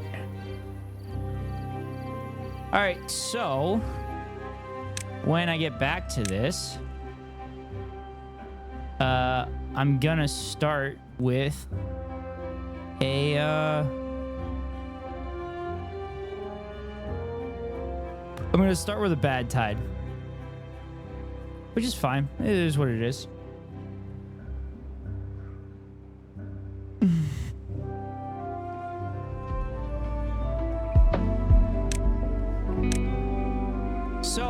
that's going to be it for the Night Ghost Rider broadcast tonight. Almost 5-hour stream, which was good. Had a bunch of chatters pop in, had some new chatters. I appreciate everybody coming in and chatting up with me. Yeah, so that's gonna be it for me tonight. I will be live tomorrow night. After work tomorrow, I will work on the script for the next YouTube video. History We're Not Taught, about Abraham Lincoln's actual policies and his party policies, and then I will compare it to the modern political parties, and we'll see if the current political parties, have the same policies as back then. But it's a mystery. It's not a mystery. It's fairly obvious what happened. But I'm excited to make that video. I have some real good ideas to kind of make it entertaining and fun. But I will do my best on the script, and I'm hoping I can get the script out this week. I know I said that last week, but I was way too optimistic, and I'm way too much of a perfectionist. So getting it out this week is probably also highly optimistic. But we will see what happens. This will also be the first video that I will be actually on screen, on camera doing. So I'm hoping that will save the editing process. But we'll see what happens. So with all that being said, that's going to be it for me tonight. So wherever you're at in the world, good morning, good afternoon, and good night, wherever you're at. I hope you guys have a good Monday to start your week, and it's not too bad. But yeah, that's it for me. See you, everybody.